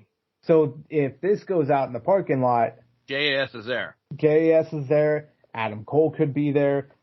So that's where I thought that was going originally. But then when they banned JAS, I'm like, that's probably definitely where this is going. Because what's Jericho's game plan? Get him out in the parking lot and let JAS beat him up and jump him. Yeah. I mean, that's very predictable. That banning was, very predictable. But then essentially, maybe Adam Cole won't be there. And then just JAS pummels Roddy. Swarms them and goes for him, which would make more sense. Right. But, yeah. And it's Jericho's MO, essentially, to do that. Oh, yeah, for sure. Lucha came out with Christian. The only thing I really got out of this was it's pop, not soda. The guy kept putting his sign. You know, I gotta appreciate that, man. For my parts, it is pop, and it'll stay pop forever. You soda drinkers, just because you think you're better than everybody, calling it soda doesn't mean anything. Okay? It's always pop. But, hey, you know, being a legend, you just have to be Ric Flair's lapdog. That's all you have to do, apparently. So, we gotta remember that. We gotta be born earlier to be Ric Flair's lapdog. Okay. Yeah, it's the same. What did you think of the no holds barred between Julia and Anna Jay? I'm sadistic, and I was expecting more out of this. I was expecting a bloodbath, to be honest. So we've seen it from both of them, though. That's why. We have seen it from both of them. Anna Jay, in particular, we've seen her just take it to the fucking limit. The one popping out of my head is the one against Penelope Ford and the Bunny a couple years ago. Her and Ty. That bloodbath that was just amazing in its own right. Beautifully done. This one just seemed a little like, okay. cool. It was Like, not. I mean, wasn't- I love that maybe this is, and this is Mark saying this, maybe this is the push Julia gets now. Listen, she's done a lot on Rampage and Dark Elevation, not Rampage, Dark Elevation and Elevation and all that. And she's been working on her craft. Maybe we're going to see more Julia because you know how I feel about her. Yeah. And I think she's lost in the shuffle right now. Yeah, I would agree with that, because what else is she doing really out of this? This was the boost. This was definitely the boost for Julia. Get her to the next level, because she has to appear dangerous instead of just being that person with the House of Black. Now she's coming out of the shell since she debuted with the group over a year ago now. She's finally coming out of her shell. She's finally putting herself out there as more of a domineering figure of sorts. She can wrestle, she can do this, she can do that. Anna Jay, unfortunately, has just become the stepping stone for a lot of people. And that's unfortunate to say, because she seems so, she has a lot of talent. She seems so promising in that space. Maybe there will be a plan for her down the road, but right now she's just being used as that bridge to get her over the top. But again, for both of them, it was a decent match, but at the same time, I was expecting a bloodbath. So when you don't get that, you're kind of like, well, all right, well, that was something. But we do get one, though. We do get one. But well, yeah, of course. Maybe that's why we didn't get that one. That's what I was thinking. Yeah. But we have the House of Black against Best Friends and Bandito in an open house match with no witches allowed, because that was their stipulation they picked. That's them. Good. And I watched minimal of this. Why did I watch minimal of this, Jenks? You know right off the bat. Because there was no witches involved. Well, yeah. Was it the lighting? It's fucking lighting pissed me off. Fucking pissed me off. One. I hate that. But see, I didn't hate this lighting because it wasn't a red filter and it distracted from the match. It was a spotlight amongst the black crowd. I didn't mind that. Now, did they need to have the stupid ass whatever they had on the Titantron going on? No, absolutely not. They could have just left it be. I've gone to indie shows, and that's how they have the spotlight in the ring, and I don't mind that. When you have to add whatever that was, yeah. One, my mind goes there, because I have ADHD and every other disease that you can possibly think of, and I just, what the fuck's going on? That's what I'm thinking. What's going on? Holy shit, what's going on in the ring? Oh my God, that. I was lost. I was distracted by that, but I was also not, I wasn't fully involved in this match either. It was just kind of like, okay. I didn't think Best Friends and Bandito were going to get anywhere close to the title, especially when they chose the Witch to be the exclusion rule for them. I was like, okay, but that was right on brand for them. But overall, it was just like, the house rules essentially just said we have 20-second countouts. That's it. Yep. So, yeah, that was about it. And no rope breaks. So I didn't see any rope breaks. But, wow, great. That's cool. Bad match. We should have said this when we were talking about Orange. Kyle Fletcher attacked him. Aussie Open. Yeah, Aussie Open. Is one of the Aussie Open injured? Because Fletcher, I saw, had an ROH match this week. Apparently, he's going to have the international title shot probably next week on Dynamite. I don't know why I keep switching them, but it just seems like one of them might be injured, and they're just Kyle Fletcher's just doing his own thing right now, just getting some spotlight on him. Not gonna win the international championship, folks. Not. But what if he does? I would be shocked. Do you think this brings? If you want to shock me, do it. Do you think this brings back Will Ospreay? Oh, definitely. This is definitely leading up to Will. But yeah. I know Forbidden Door is not right around the corner, but it's a month away. It's a month away. Yeah. So it's literally, we're almost to the corner that it's going to be around. Will's going to be on that show. Yeah, and it's probably, they're going to revisit last year, Ospreay, Cassidy. It was for the U.S. title. This year they'll just visit it for the international title, and nobody's gonna hate that. No. But the question is Orange get over on Ospreay this year, or is Ospreay the guy to beat Orange? Well, does Orange have the title? Because we just gave it to Miro. Because if it's Miro, then it doesn't really fucking matter. That's fair. But, I mean, you could still throw Orange and Ospreay in it, and then that's a different dynamic for Orange for me to watch Will. Yeah. It's just that my big thing is we all wanted Orange to have this title. Now that he's got the title, I want something else along with the title, and he's not giving it to me. I don't know what I want. I think it's more of, it's not him getting lucky to win the title. Yeah. I think that's the moral of the story here. Yeah. Excuse me. If he was just beating people soundly and without quick roll-ups and all that, I think that's a whole different story. But again, it goes back to a shtick that we could go on for 5 minutes about. So we get the cage match. By the way, congratulations to Northwestern. They just beat Indiana. So they kicked their ass there. I turned it on while we were talking. Oh my God. Throttled them. Apparently that's why they're number one in the Big Ten. But we get to the cage match of Jon Moxley and Kenny Omega. Listen, just talking about the match, I feel I can do no justice for what this match was. It was fucking phenomenal. It was it was a spectacle in its own right. And again, I'm going to go off you.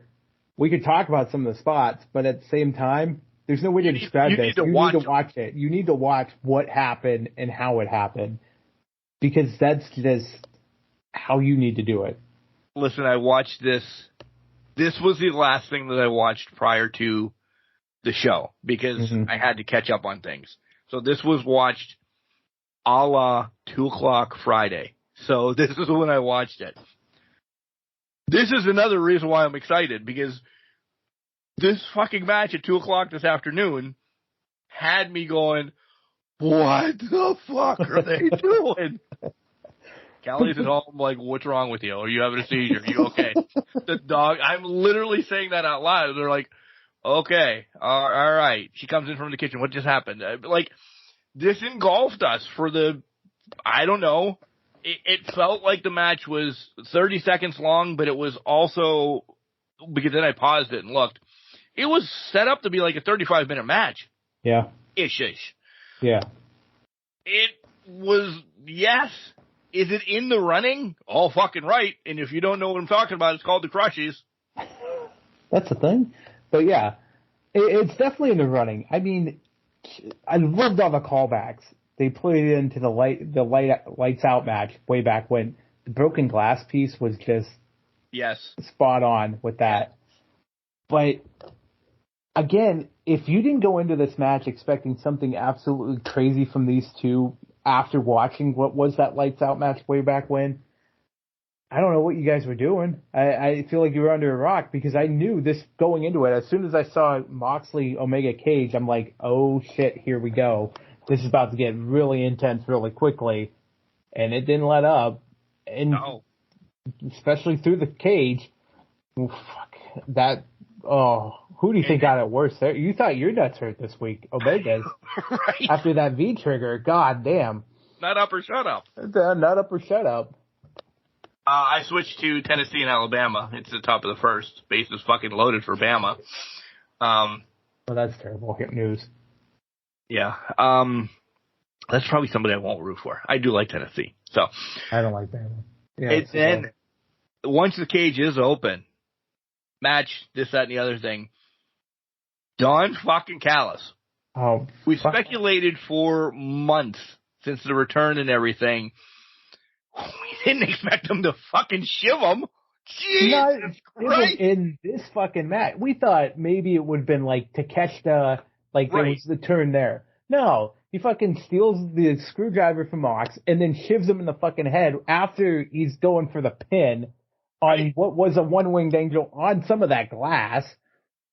Oh my God. Perfect. Alright, because people are like, oh, what a perfect fucking match. Alright, you know what I mean. The storytelling and this, that, and the other thing. The storytelling. Right in my fucking wheelhouse. Yeah. Yep. Agreed. It was in my wheelhouse. It also now looking back in hindsight, because you brought it up, makes sense why the other match wasn't that brutal. It's beautiful, brutal masterpiece that it needed to be overall. And Callis doing that, now people are questioning what's going on, why is he doing this, what's he up to? Callis is always playing a different hand than everybody else anticipates. So there's some shit going down at Double or Nothing. I don't know what it is. I don't either. And I need to know. I need to know now. Tell Can Crusher Nation. I'm out of the loop so far. I'm standing at home plate and shit's going on in left field. I'm not even in the stadium. I'm like, what the fuck just happened? Because I don't know where we're fucking at. I'm waiting in line to get into the fucking stadium at this point. So the question then becomes, BCC Elite, what does that look like? We're probably going to get Hangman back, but what the hell happens at Double or Nothing? What bullshit game is Callis playing for Double or Nothing? Because we already know this is going to be some ass spectacle. Oh, fucking Who the hell it in a cage match like this? What is it going to be? What is it going to be when you add the Young Bucks, Bryan Danielson, Cesaro, Yuta, who last year did Anarchy in the Arena, and we got one of the greatest images, even though he's not going to be in this match, of Eddie Kingston walking down like a zombie with a gas can. Yes. What are we going to see from these guys? And then you're going to have the Elite, which it's going to be Kenny Omega, who's one of the greatest wrestlers of all time. The Young Bucks, who will put on spectacle after spectacle and just jump off shit wherever they can go. Wearing spiked sneakers. Wearing spiked sneakers. We could get the thumbtack sneakers back. And then you got Paige, who's going to come back, and he's going to be his cowboy self, maybe run over somebody with a horse at some point, because he's done that before. All of that circling around. Takeshita's looming somewhere. So is Takeshita quasi turning on the Elite, or is he a part of the Elite, or what does this look like here? There's so many questions, so many variables, so many amazing things that could happen. Double or Nothing might host. It's on a fucking Sunday night. And most people are like, oh, Memorial Day is the next day. Not a holiday for a garbage man. Not for Mark. It is for me, and I'm going to be sitting with my feet up watching all of this go down. And I know you'll watch it too. Oh, right? Going to work. If you think I'm going to be in any shape or form, by the way, I get paid double time on Memorial Day, so it will be a long Memorial Day of picking up garbage because Mark's going to be dragging ass. They're like, come the fuck on, we want to go home. Listen, I was up until midnight 30 watching Double or Nothing. I had shit to do. I had to watch drive all day. Let me drive all day.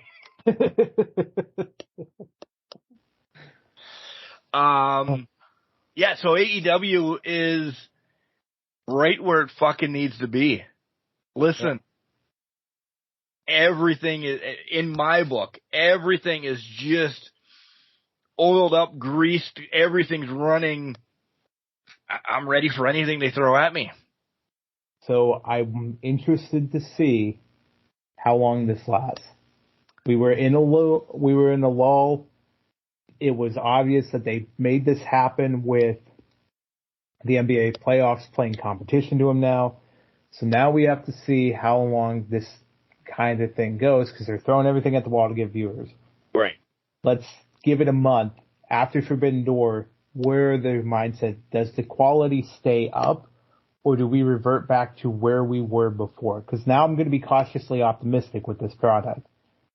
Well, with the Essential next show coming on, yep, and lingering talks about WB giving them stuff, look into that as you may. I don't want to jinx, or not that anybody gives two fucks what we say, but jinx any of that, what's going on. But WB is doing something. If money is going to be, I think that only, boom, boom, boom, more stuff is happening. Yep. More viewers. I don't see, I'll eat crow probably, but I don't see where it drops for a while, especially with the fucking pay-per-views you have coming up. I think this is AEW's hottest time. This is AEW's hottest time. You're right. I think at least, that's why I said through Forbidden Door, they're golden.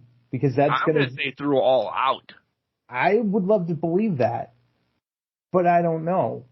I don't know if we get the lull in July because they don't have any competition to kind of drive them to put out a better product at that point. Plus, for AEW... You're saying the MLB All-Star Game is in competition? You know... Jeez. Well, first of all, it's on a Tuesday night. Dynamite's on Wednesdays. So... Yeah, I know what I meant. I know what you meant. But what I would say is I want to watch and see, does it fall into a lull in that time off? Because remember, AEW, it does some storytelling, but usually it doesn't kick off its full storytelling until about 2 weeks out when they have to fill the pay-per-view with matches. So that's when they start just getting all this like storyline stuff to start thrown to the wind. Okay. Does that happen again for All Out? Does it happen again for All In, which is a week after All Out? How are they balancing this whole kit and caboodle? I think that's going to be another interesting aspect of it is you have two major shows back to back. How do you balance that? How do you make that work? Because that's very make it WrestleMania and WrestleMania Backlash. And I'm not saying this Backlash, by the way, but past Backlashes. Don't make it SummerSlam and whatever that hell that one-off was so Roman could win the title a week later. Whatever that was after when Roman came back. Don't make it that either. Make it something. Hopefully it's just something good enough that they know what they're doing. They're just building up enough storylines to have two cards. Have a pay-per-view the week before, and then they have a pay-per-view for all in. We know the world title picture will be fine. They'll find a way to make that fine. We know there'll be something with the factions, but how do you build that out going forward? The women are going to be, no matter what happens, and I'm going to say this, between if it's Saraya and Jamie, and it trickles to the next week, Saraya Britt, Jamie Britt. I'm not saying they're breaking up or anything, but however we throw this in, there's months in between that maybe somebody else trickles over as we keep knocking on this forbidden door. That her last match, I think, is next week, right? It is I think it is next week. So if she doesn't walk through the forbidden door, I actually would be stunned. Yeah. Because I think... Go ahead. No, I was going to say we forgot about one return. That happened last week. That ran out in shoes that had fucking... Yeah. How does she do that? How does Sheeta do that? Fuck, man. I would have fell over on those goddamn things. But anyways, Sheeta returned, turned that whole thing upside down. Well, made it look like she was aligning. Now she's on hesitantly with Britt and Jamie, which is good. That's fantastic. Sheeta's back. But then 1 week later, she's already back in Japan. Right. So it was a one-off. So, is she only showing up for certain things? How does that work? Is that Mercedes' opponent for Forbidden Door? Who knows? I don't know. But there's enough stories that everybody's like, okay, it's going. There's absolutely enough stories. It's finally kicked off. It has. All right. Let's collect ourselves. Come back. We'll give you just a WWE segment. We'll go over Backlash and the other two shows, SmackDown and Raw. Essentially filler with a little bit. A little bit of tournament. A little tournament. All right, we'll be right back. Hey, this is the Barbie Killer, Haley Shadows. I absolutely hate can crushers, but I'm going to be on it, so stay tuned. Ladies and gentlemen, boys and girls, children of all ages, Can Crushers Wrestling Podcast is back with the two Can Crushers, Mark the Mark and Sir Michael Jenks. Should I start the show off like that tomorrow or today as you're listening to this, by the way? I think you should. You inspired me because you said, ladies and gentlemen, to open the show, so I'm like, well, I got to bring back the Road Dogg to kind of compliment it in segment 3, so I like it. So do it. I wonder if there's any legality in that. Well, you have to find, do it and then ask for forgiveness later. I mean, I can't believe it's trademarked anywhere. Would it be? I don't know. I don't know. I mean, when you do it, I don't think you'll be fine. Right. It might be bad for us. That's why I did a parody of it. So, yeah. All right. Wrestling podcast parody. Touché. SmackDown, the night before, was in Puerto Rico, before Backlash. Filler. Not being a dick. But, I mean, what else could you do Right. before the big pay-per-view? Because I think they had a great crowd. It was a hot crowd for both nights. But to that point, SmackDown was only going to be, it's here. All right. We're here. We're here for 2 nights.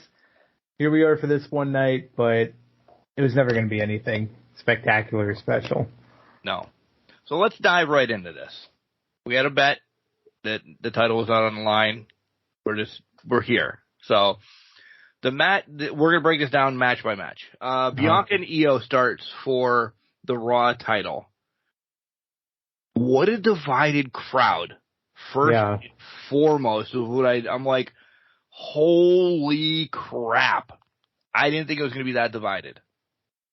I didn't think so either, because I thought Damage Control might have a little more heat to it. Io wasn't going to get that love, but that crowd knows their wrestlers, and they loved the shit out of Io more than I thought, which was fantastic for that, because I thought that helped bring a little bit of a balance and something Bianca hasn't had to really deal with in her title reign so far.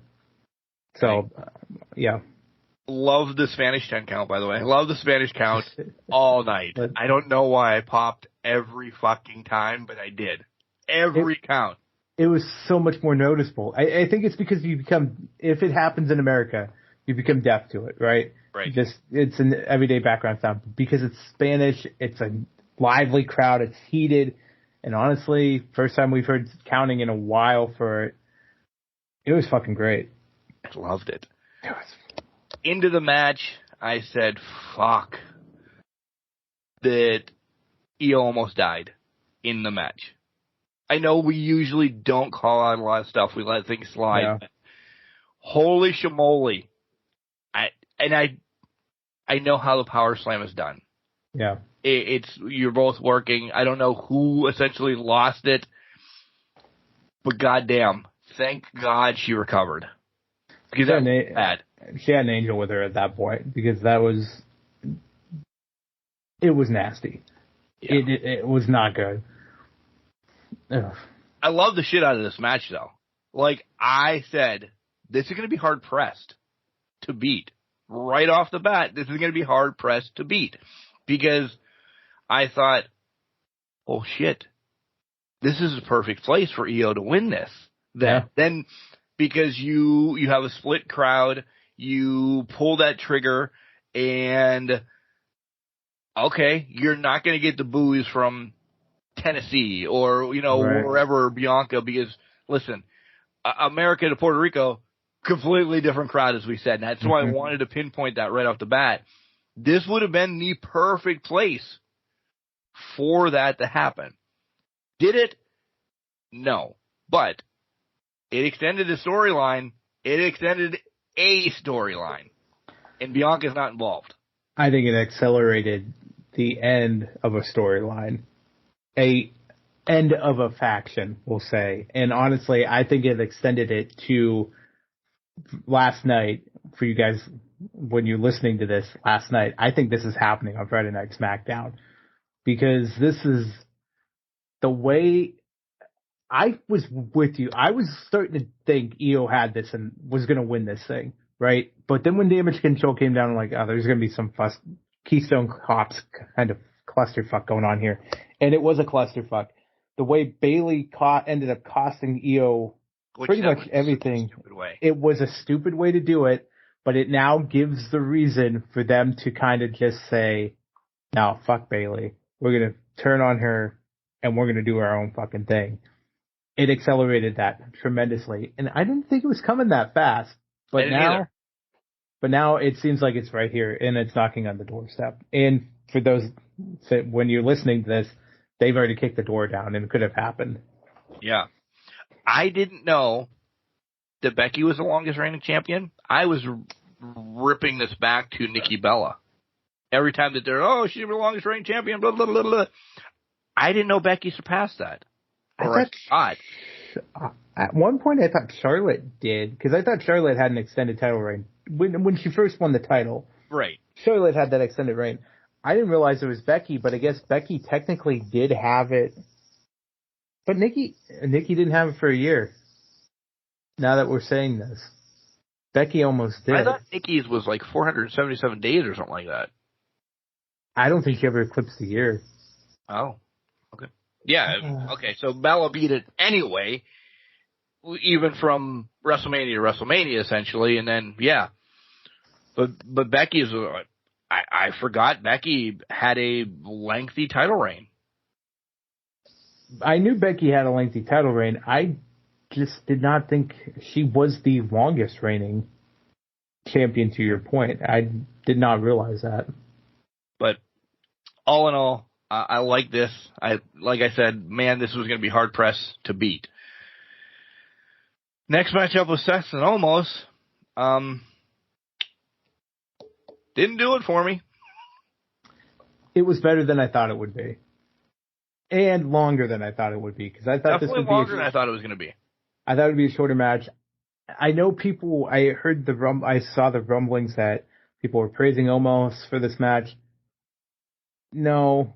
You put him in the ring with Seth Rollins, Seth is going to make some sort of lemonade out of chicken shit. Yeah. He's going to make it into some sort of, at least a 3-star match of some sort, right? This was not the greatest match in either man's career. Well, it was probably the greatest match in Omos's career, but it was better than I thought it had any right to be. And I was kind of surprised Seth won it. I did like, they did the classic big man moves, blocking the stomp, the choke slam or whatever. Top rope was actually pretty cool. That stomp from the top rope was very fucking cool. So I liked how creative we got with it to get to the ending point instead of it just being like a cheap victory roll-up type thing with it. By the way, we both had Bianca winning, so we're good there. Yeah. We both. Well, you already said I lost, so we're gonna. I know, but I'm at least telling the people where you lost. Oh, thanks. We both had Seth winning, so we're good there. My question to you is: almost lost WrestleMania to Brock Lesnar to Behemoth. What's the word I'm looking for? Behemoth. Where monster? I think you tried to put monsters and Behemoth together and get Behemoth. I like Behemoth. We'll make this a thing. Two Behemoths. Yeah. Two big men. So that's legit. I understand that. No disrespect to Seth. This is not disrespect to Seth. Almost now lost to a man half his size. Where, again, I will ask this, and please you don't have to answer it all because it's a redundant question. Where does this fucker go now? What do we do with him? Well, I think that's the beauty of this free agency. You can just disappear for a little bit. They can work on some more. But I would also say... I don't think you keep it off of Saudi, though. They might. They might have enough going on at Saudi. They don't need Omos there. I want to say this, though. He didn't lose anything. He didn't have much to begin with, but he didn't lose anything because he lost to Seth freaking Rollins, who is a main event player in your company. So, legitimately. So if he didn't figure out how to beat Omos, I think that would have been a bigger shock and a bigger suspension of belief than Omos beating Seth. You know what I mean? And just or Seth beating Omos, but yeah. Right. My disappointing match of the night is this triple threat match that we're going to talk about. I don't know. I literally wrote nothing super special in this match. Theory retains. It was run of the mill. They did their. It was a Raw main event. Yeah, it was a Raw. It wasn't even a main event of Raw. Okay. I wouldn't even. I mean, I get it for the U.S. title's sake, but it just didn't seem like. I kind of drifted out on it a little bit, like just kind of spaced out. It was like, okay, big guys. I knew Bronson was not gonna win this. Right. We wanted it. We could have petitioned for him to win it. We knew he wasn't gonna win it. So it came down to Bob and Theory, and at the same time, you're sitting there thinking, nah, why would Theory lose the title here? So it's kind of like process of elimination. how do you get to Theory winning the title? And they did the tired trope of, quick steal, throw Bobby out of the ring, see you bye. I think this hurt Reed. I think it did too, because he was literally just in the match to take a pinfall. Yep. As much as we were give him the title, he's that. And it could be, yes, coming down the line, that's the way, listen, that's WWE's mantra. You bury him for a little bit and then all of a sudden they get the title. And you're like, holy shit, that surprised me. Sometimes even surprise hurts. No, it hurts big time. Because it may not hurt in the way they think it does, but it damages your credibility of what your championship was or is. And it hurts the title itself. And to that aspect, it can hurt the champion. Yeah. So. Perfectly put. Way to look at it. So, yeah, that most underwhelming match. By the way, you had Bob, I had Austin. That's one that you missed. I was too. You only missed two. You only missed two. And we were only off by two. I'm now on a losing streak too, where I've dropped all of the ones that we've been separated by. Right. Was this 4? And it's going to be 5 now after this, whatever one gets revealed to me here, because I can't remember. But now looking back, that Bob one was pretty stupid of a guess. But maybe I had some high hopes. You had high hopes. Listen,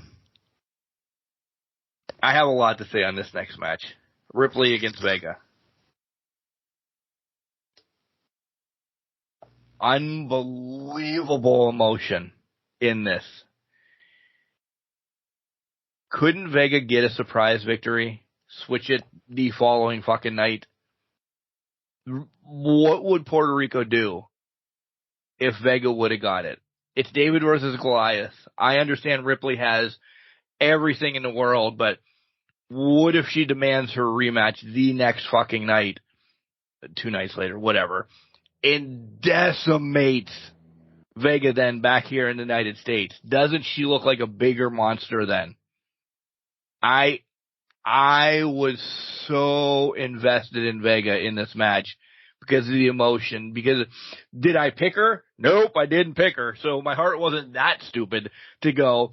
But it was everything that this is something I think Puerto Rico, and they have something to talk about down the line, cheesy way, but this would have meant more, I think, than the main event, one of the main events, if Vega would have won. Agreed. Because it's a major title, do it. But we know WWE. You can't win. You can't win in your home country. You can't win in your hometown. You can't do any of that. If you do, it's by hook or by crook, or somebody just did not have a thought process that day that we should be in a WWE mindset. They weren't going to give that crowd that feel-good moment because they had that. They had one planned in what turned into to be the spectacle that was later on in the night for the street fight. So Zelina, it was a feel-good moment for Zelina. We were all pulling for her, but at the end of the night, it was just like, you knew it wasn't going to happen. Right. I just wanted it. And it twisted right then and there because I'm like, Vegas, I didn't think it was going to be as long as of a match as it was. Yeah. And to your point, if there was ever a time in a championship match to have a surprise package roll-up type victory, this one. Not Orange Cassidy doing it, but this one, because it's a huge home country pop, it puts a special moment involved in the pay-per-view itself, which to that point, the pay-per-view itself didn't have a lot of special moments to walk away from. I mean, the street fight had some people come out. We'll get to that when we get there. But it didn't have that truly defining special moment that I think it needed. This pay-per-view is forgettable, and if we were looking at it like that, this pay-per-view is forgettable probably by next week. And I hate to say it like that. I will always remember Vega coming out with that flag and getting teary-eyed and everything like that. That had nothing to do with the wrestling. No, I'll remember that, and I'll remember how hot the crowd was and how much I would just want them to go back to Puerto Rico on a loop on Backlash. Exactly. every year. I'm glad you brought that up because the wrestlers are actually petitioning to do that. They could go there. Yeah, I did see that. I saw that was rumbling. I think that's a smart idea. Every year, I mean, they haven't had it for 18 years. It had been since they had a premium live event. And the reason why they didn't have it for 18 years, I think played a lot into the injuries that were suffered that night. It's a bad omen type thing. You know how baseball, you have those superstitions. You're like, oh my God, that really bad happened. We should not do that again.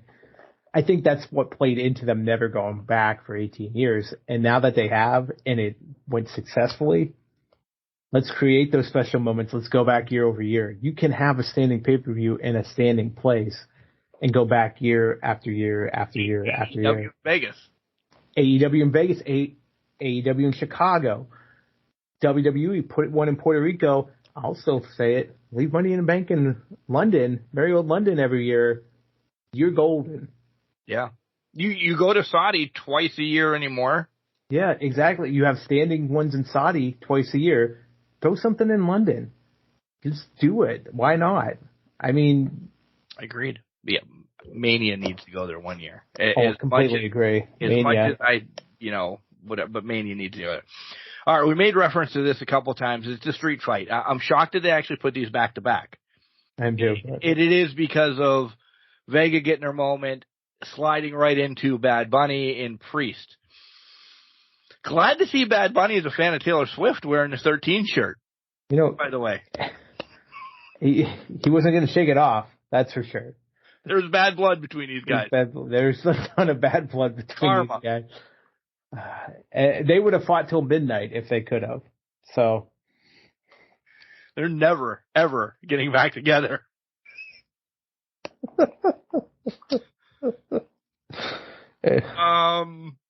This was exactly what the fuck you thought it was going to be.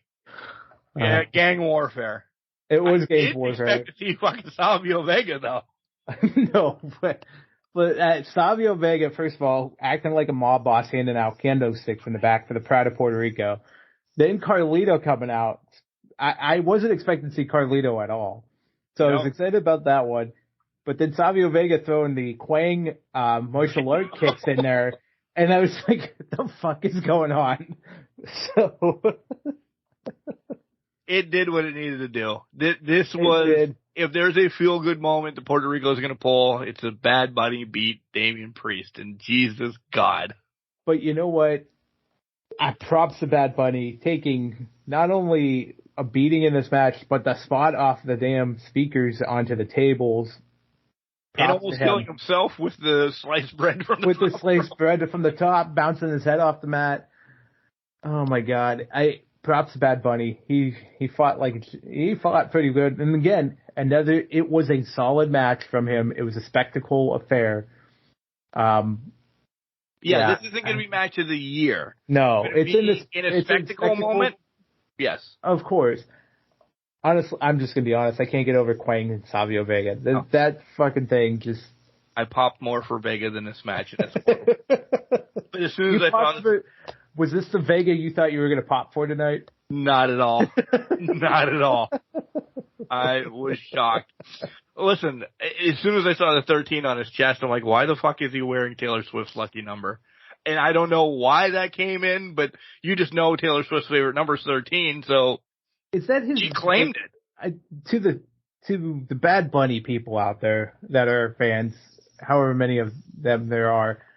Apparently, he's the biggest fucking recording artist. He is. He's in the world. Yeah, he's the most streamed. Is 23 his album cover or 13 his album cover? Because when I think about it, was it Rumble? Or when he did the song with Booker, it was Rumble because he did the song with Booker T. He came out with a bulletproof vest that said 2023, and then he had a shirt that says 13. So are these like album numbers, or are they just like I don't know, humble brags? What it is, I guess. I don't know. Dell names her albums after her dog or something. I don't fucking know what they name albums anymore. Oh yeah, she does, doesn't she? I don't know. It was a number. It was number. It was like Adele 1, Adele 2, something like that. It was similar to Zeppelin, who did Zeppelin 1, Zeppelin 2, yada, yada, yada. So, oh my God. Yeah. This is the other one that you lost. The Bloodline and KO and Sammy and Riddle. I'm okay with this loss because I thought it could go either way, and it did, so. And there was a little bit of this, a little bit of that during the whole match. It fed to the story, but it didn't feed enough to the story for me because I was kind of getting questionable. I'm like, just fucking hit him. You're pissed off at him. Just fucking hit him. This would be a perfect place. Fucking Roman's not there to bail anybody out. Fucking hit him. Drop him and then explain it Friday night. Right. Yeah. I would agree because I felt like especially when you hold too long on the spike at the end, when you're sitting there and it was like you made eye contact, you know who it is, but you sit there for an additional 30 seconds contemplating doing it. 30 seconds is a long time. Yes. Long time in TV land. So if you're going to take that shot, then take the shot. Don't prolong it. But outside of that, it seems like this was a Raw main event for the most part. This was to quiet down the crowd. Yeah. It really was. I will ask you this, because I posted this, I believe, Friday. Is Riddle released? If Riddle's not released for the lewd video that's out there of him, you better be fucking hiring Mandy Rose back real quick, huh? Yeah. Very, very quickly. I don't know how you can say one's okay and one's not okay. Like that, if you're going to have zero tolerance, it applies to everybody. Well, it doesn't. And I'm glad you brought that up, too, because apparently Brock Lesnar also doesn't have drug tests. Well, not referring that he does them or anything like that, but that's been brought out this week as well, that Brock Lesnar isn't in the same drug testing atmosphere as the rest of everybody. Well, we also know what that kind of program is actually doing, which that's a whole other conversation. Oh, good, yeah. There's a whole different conversation going on there. So I think we go with recent events. I mean, Brock's a spectacle. They're not going to tell Brock, no. Right. You can't do whatever you're doing. You can't do whatever you're doing. Riddle is he has been an issue. Problem. He has been a problem. The cocaine things last year, everything with that, to before he had a lot of backstage problems with people, rubbing people the wrong way, making comments, actions. At some point, there's got to be a line drawn. Mandy Rose did not have most of these issues. She just had naked issues, explicit content issues that you took offense with. So if you're going to take offense with one, then you got to take offense with the other one, especially when there's a laundry list building. Take the action and just walk away. Yeah. Like, it's as simple as that. But they won't. Riddle fans, we're sorry, but listen, I can't imagine he's ever going, even without this laundry list of stuff that we just ripped off, he's not in the heavyweight picture ever. U.S. Intercontinental, whatever. Not even this farce title that we'll talk about quickly here. He's not in that. Like, he's not a face for your company. And I understand, Bianca, face. Ripley, face. They're all their brand's face. Roman, the complete face. Whatever, when Seth wins this next one, face. Boom. Matt Riddle has probably thought about WWE after Ludwig Borga for me. Bring that fucking name up. Yeah. You've got to bring that name up, I think, once a month, because I feel like you keep bringing Ludwig up at least once a month. I know. That's just what I love it. I love it. You know that. I know. I could have said Skinner because I saw him this past weekend, but like he's just I've never been a fan. I would not care if he's released as we're recording, and I don't care if he pops up anywhere. To me, he just seems dirty. Yes. Dirty product. That before I just really go off and fucking get sued for something. Yeah. It's a bad scenario. You do things, what's your personal preferences, those are your personal preferences, but there are consequences to your actions. So if it does happen, I'm not surprised. Agreed. Moving along. Moving along. Cody Brock, your main event. Cody attacks before the bell. I like this. I do. I love where they were going with this. Suplexes. This match was cut short, is what I'm reading. Because, yes, there was maybe going to be blood, but not a fucking bag of O2 or whatever. Did he really take that the hard way? Did he legit just fucking bounce his head off that corner? On purpose, non-purpose? He obviously did, because the way he split open like a cantaloupe or a watermelon was unfucking believable. And it was like nothing happened to him, though. So props to, besides, he got it. Yeah. But he just powered through it. Like, he reacted blood and he's in fight mode at that point. Which he's done that before. He's done that several times when he's bled. I remember Roman and him, WrestleMania 31, he bled on accident. He had to cut. He just went fucking on like nothing was happening. But this time it looked like he was in a murder scene. He was redder than he usually looks with his skin. He was just bleeding like nothing.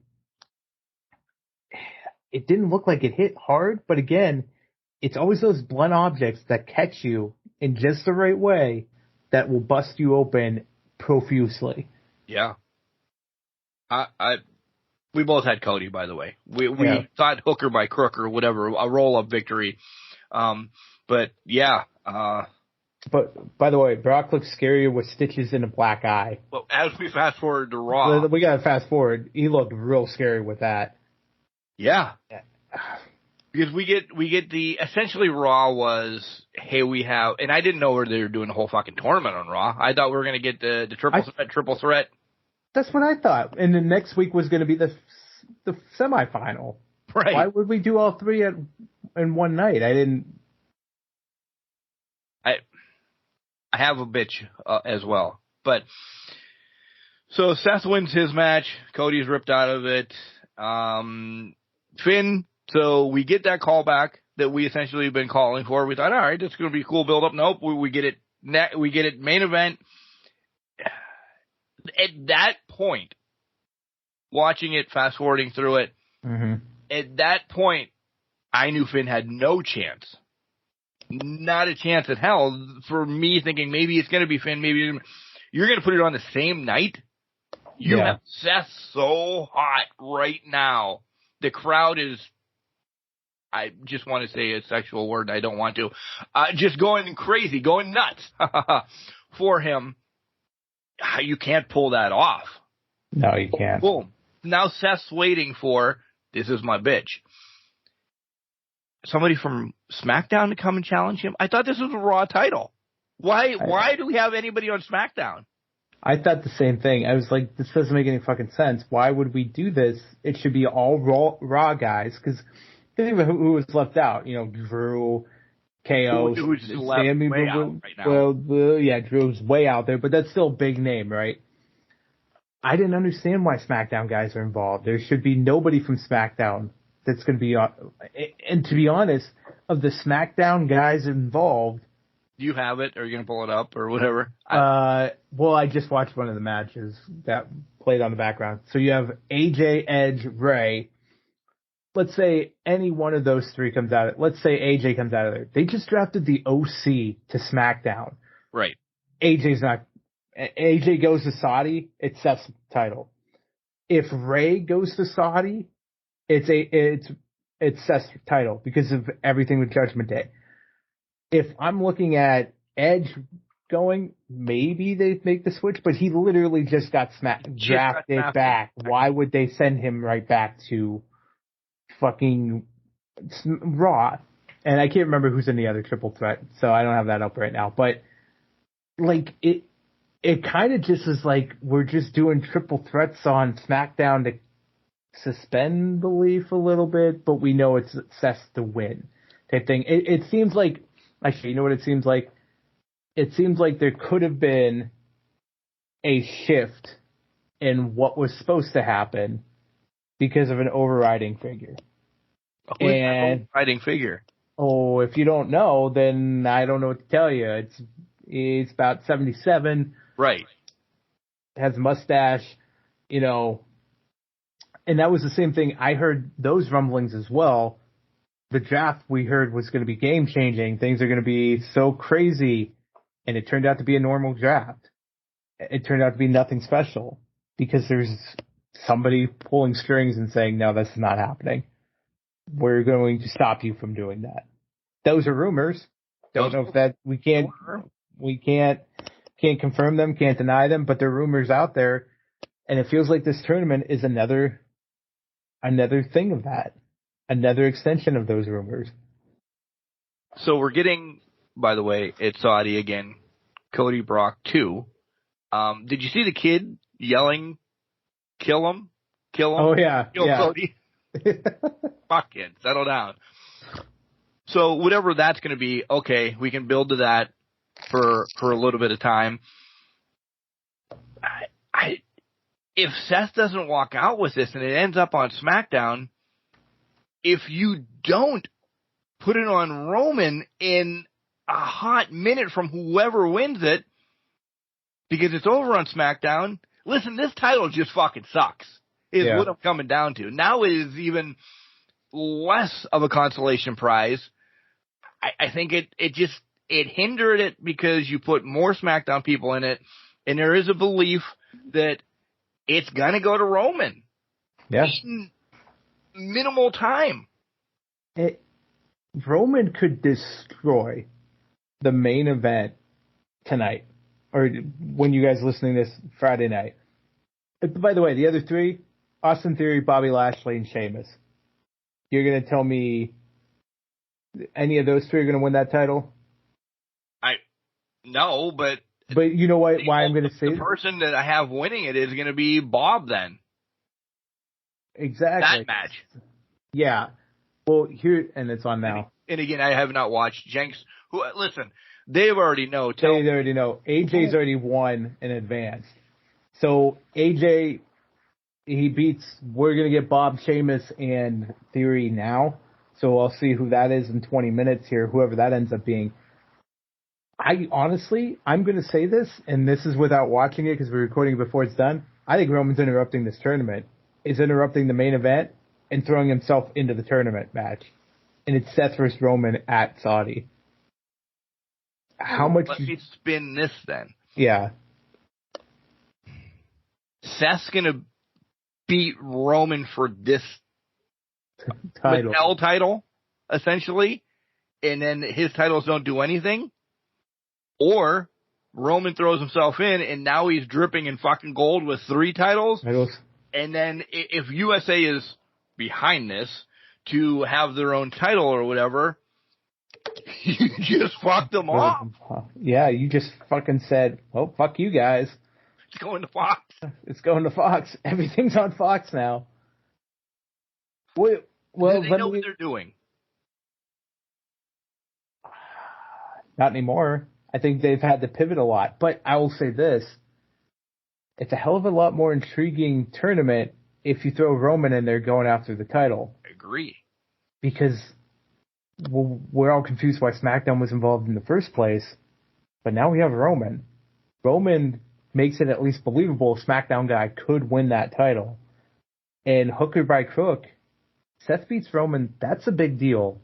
And it puts credibility, I think, instantly on the title itself, which might actually help save it from the mediocrity it's in right now. If Roman wins it, the title means absolute dog shit. He could wipe his ass with it and just send it back. Because Roman has nobody. Nothing is built up for Roman for Saudi. No, nothing. And their whole focus of tonight is Roman might address the bloodline and then the world title tournament. And really, they didn't put forth a strong grouping. I think outside of AJ, Edge, and Ray, The other match. The other three, the other three is like, okay, that's a U.S. title match, if that, because they haven't built Sheamus back up yet. Sheamus is not at the world title level that he once was last year. Right. And now, they got to build him back up. So where are we at? It's Roman just beating the shit out of Sheamus. I'm going to say Theory and AJ. It's Roman just beating the shit out of them. Actually, you know what? It's probably going to be Sheamus.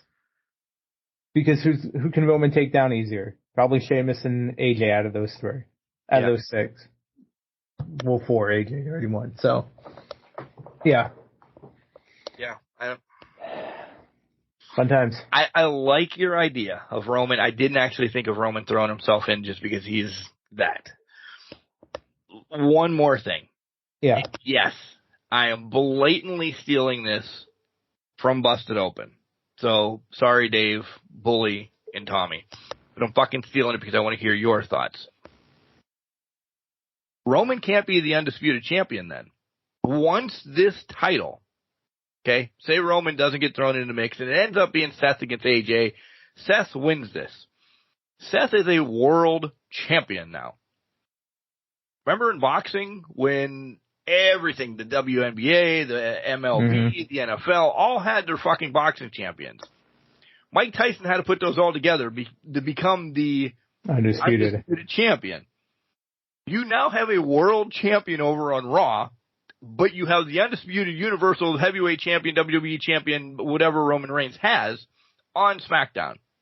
He can't be undisputed. You have to take that undisputed out because he didn't beat Seth. Yeah. That's accurate. It's totally fact. He is now, as soon as this tournament ends, he's only the WWE Universal Champion. And that doesn't sound as appealing as the undisputed. Not for 1,000, 1,500 days. Exactly. It sounds like he was just holding another title. Yeah.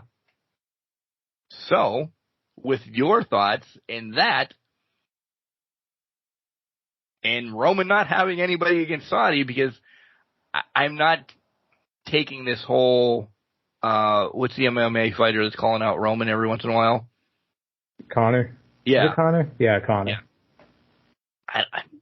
That doesn't get pulled off in Saudi, I don't think. No, that's not going to get pulled off. I don't think that's getting pulled off for a while. Right. Okay. So now what?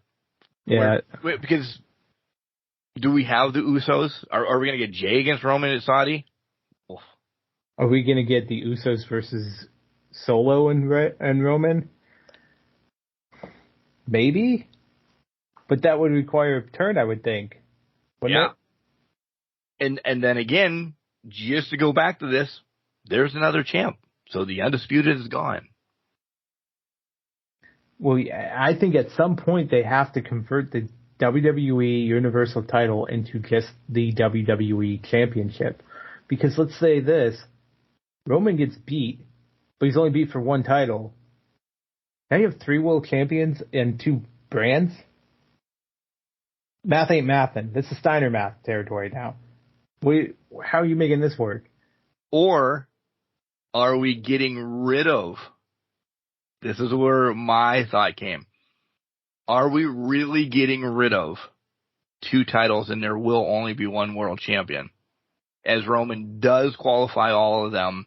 Because, listen, there's been time for freshen up. We need to freshen up these titles. This new one, if that's what you're going to use, is that the only one Roman's going to carry around then? And the other 2 kind of get retired for however fucking long it happens, maybe a year or whatever. But I think that I like that thought, but when you have the namesake title on Roman, it's hard to put that title to pasture, right? And I guess you could say it could be the WWE World Heavyweight Championship at that point. They did that before in the past. It's something about that title needs to be separated from just the world. When you have 2 titles like that, right. The WWE title, the namesake title, needs to have that separation, I think, because they've established that precedent within the company. I think it can be an opportunity to retire the Universal Championship absolutely, which needs to happen and should have happened. But I think they keep the WWE title and just say, Roman, you're the WWE champion. Seth, you're the world champion. That puts a delineation. It also puts, what you mentioned earlier, Roman is the star of the company. It puts the namesake title on the star of the company for marketing purposes and for your ratings drive. And then you can continue your story of what's as far till the eye can see, till the end of time. That's the same path I was going down. Like, Yeah. I thought one title at some point is going away. One has to. Wins it, he's not wearing 3. He's not wearing 3. Yeah. I think the Universal title is the sacramental sacrifice here. It will be gone.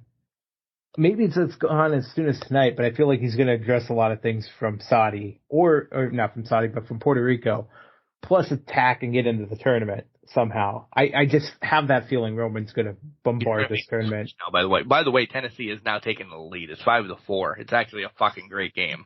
What inning? They're coming back from commercial break, so one of them. Horses. One of the 7. A lot to unpack. I hope you guys are laughing at us because of what happened last night on SmackDown. I'm going to switch over. I have to switch over and find out, because the intriguing side of Roman doing whatever Roman's going to do. Who else?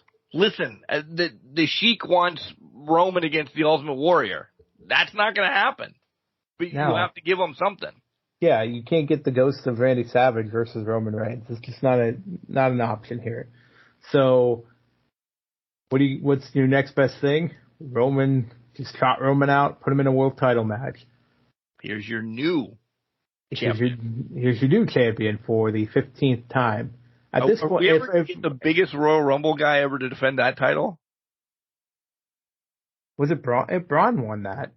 Did he win? Yeah, but didn't he get some title or something? Yeah, he got the greatest Royal Rumble title. We barely. So it's been lost. The longest reigning champion right now in WWE. Technically is, although what gets talked about more, he was released, so he had to vacate it. So technically, vacate is the champion right now. Although if you go with what is the actual champion from that event, it's got to be Titus World Slide at this point, because that's the only thing people remember from that event. In that, it's 5-4, top of the forest, by the way. Okay. It's a meme that still, I know that the guy's alive and he didn't get hurt. It still is heart-wrenching to watch, because an inch away and he is dead. He is, yeah. He gets caught by that side of that ring, and it's a horrific scene. Yeah. He got lucky, and we can laugh about it, and we can joke about it, and all this good stuff, but Jesus Christ, he was so close to just losing it all in that one bit. And maybe not even death, but a physical dismemberment, a physical injury that could have changed the trajectory of his life. So he was very lucky that night. All right. These cockles need some salt water, some lemon water to get ready. Gotta gargle it up, gotta get it going. So I can't be singing Living on a Prayer on the way or anything belting music out. That would be how I would get ready for it. You gotta just screaming so I sound like I loosen up them cockles. You gotta expand them. You gotta take them to the limit. So it sounds like I smoked a pack of Marlboros right before the match. Your next match is scheduled for one fall. It's when you have that gravelly voice that really provides the gravity of what the situation is. Especially for those world title matches and that. Yeah, agreed. If you haven't heard, I'm going to High Ground Pro Wrestling again. What? Today. Yeah. Get your ass to Mayfield, Falcons Nest. Buy some tickets. See me. I'll sign your forehead or something. Because I know if you've seen the posters, they put me right in the middle of the poster. So you are the biggest star that's going on in that poster. I mean, in this event. I love you. Thank you for. I love you too. Always dealing with this. I will be your hype man till the bitter end, Mark. I got you. Not up or shut up. Shut up or shut up. We'll be back next week with, I don't know, hopefully no fucking issues. No injuries, no issues, no pains, suffering. By the way, Nothing. next week, the May 20th, will be the first Saturday, and I'm looking forward to it, in 2.5 months that I'm not on the road. I hope the fucking family works. I hope the dogs go to a dog park for the day, and I hope I get to just stare at the ceiling. What's Kelly's number? Let's make sure she doesn't work next week. I love everybody. I love Jenks. I love Can't Crusher Nation. Thank you for this amazing ride, and let's keep going, huh? Let's do it. Let's keep going. Remember, just because you're trash doesn't mean you can't do great things. You're a garbage can, not a garbage cannot. Make sure you tell your loved ones that you love them. And if you need help, reach out. Because you never know.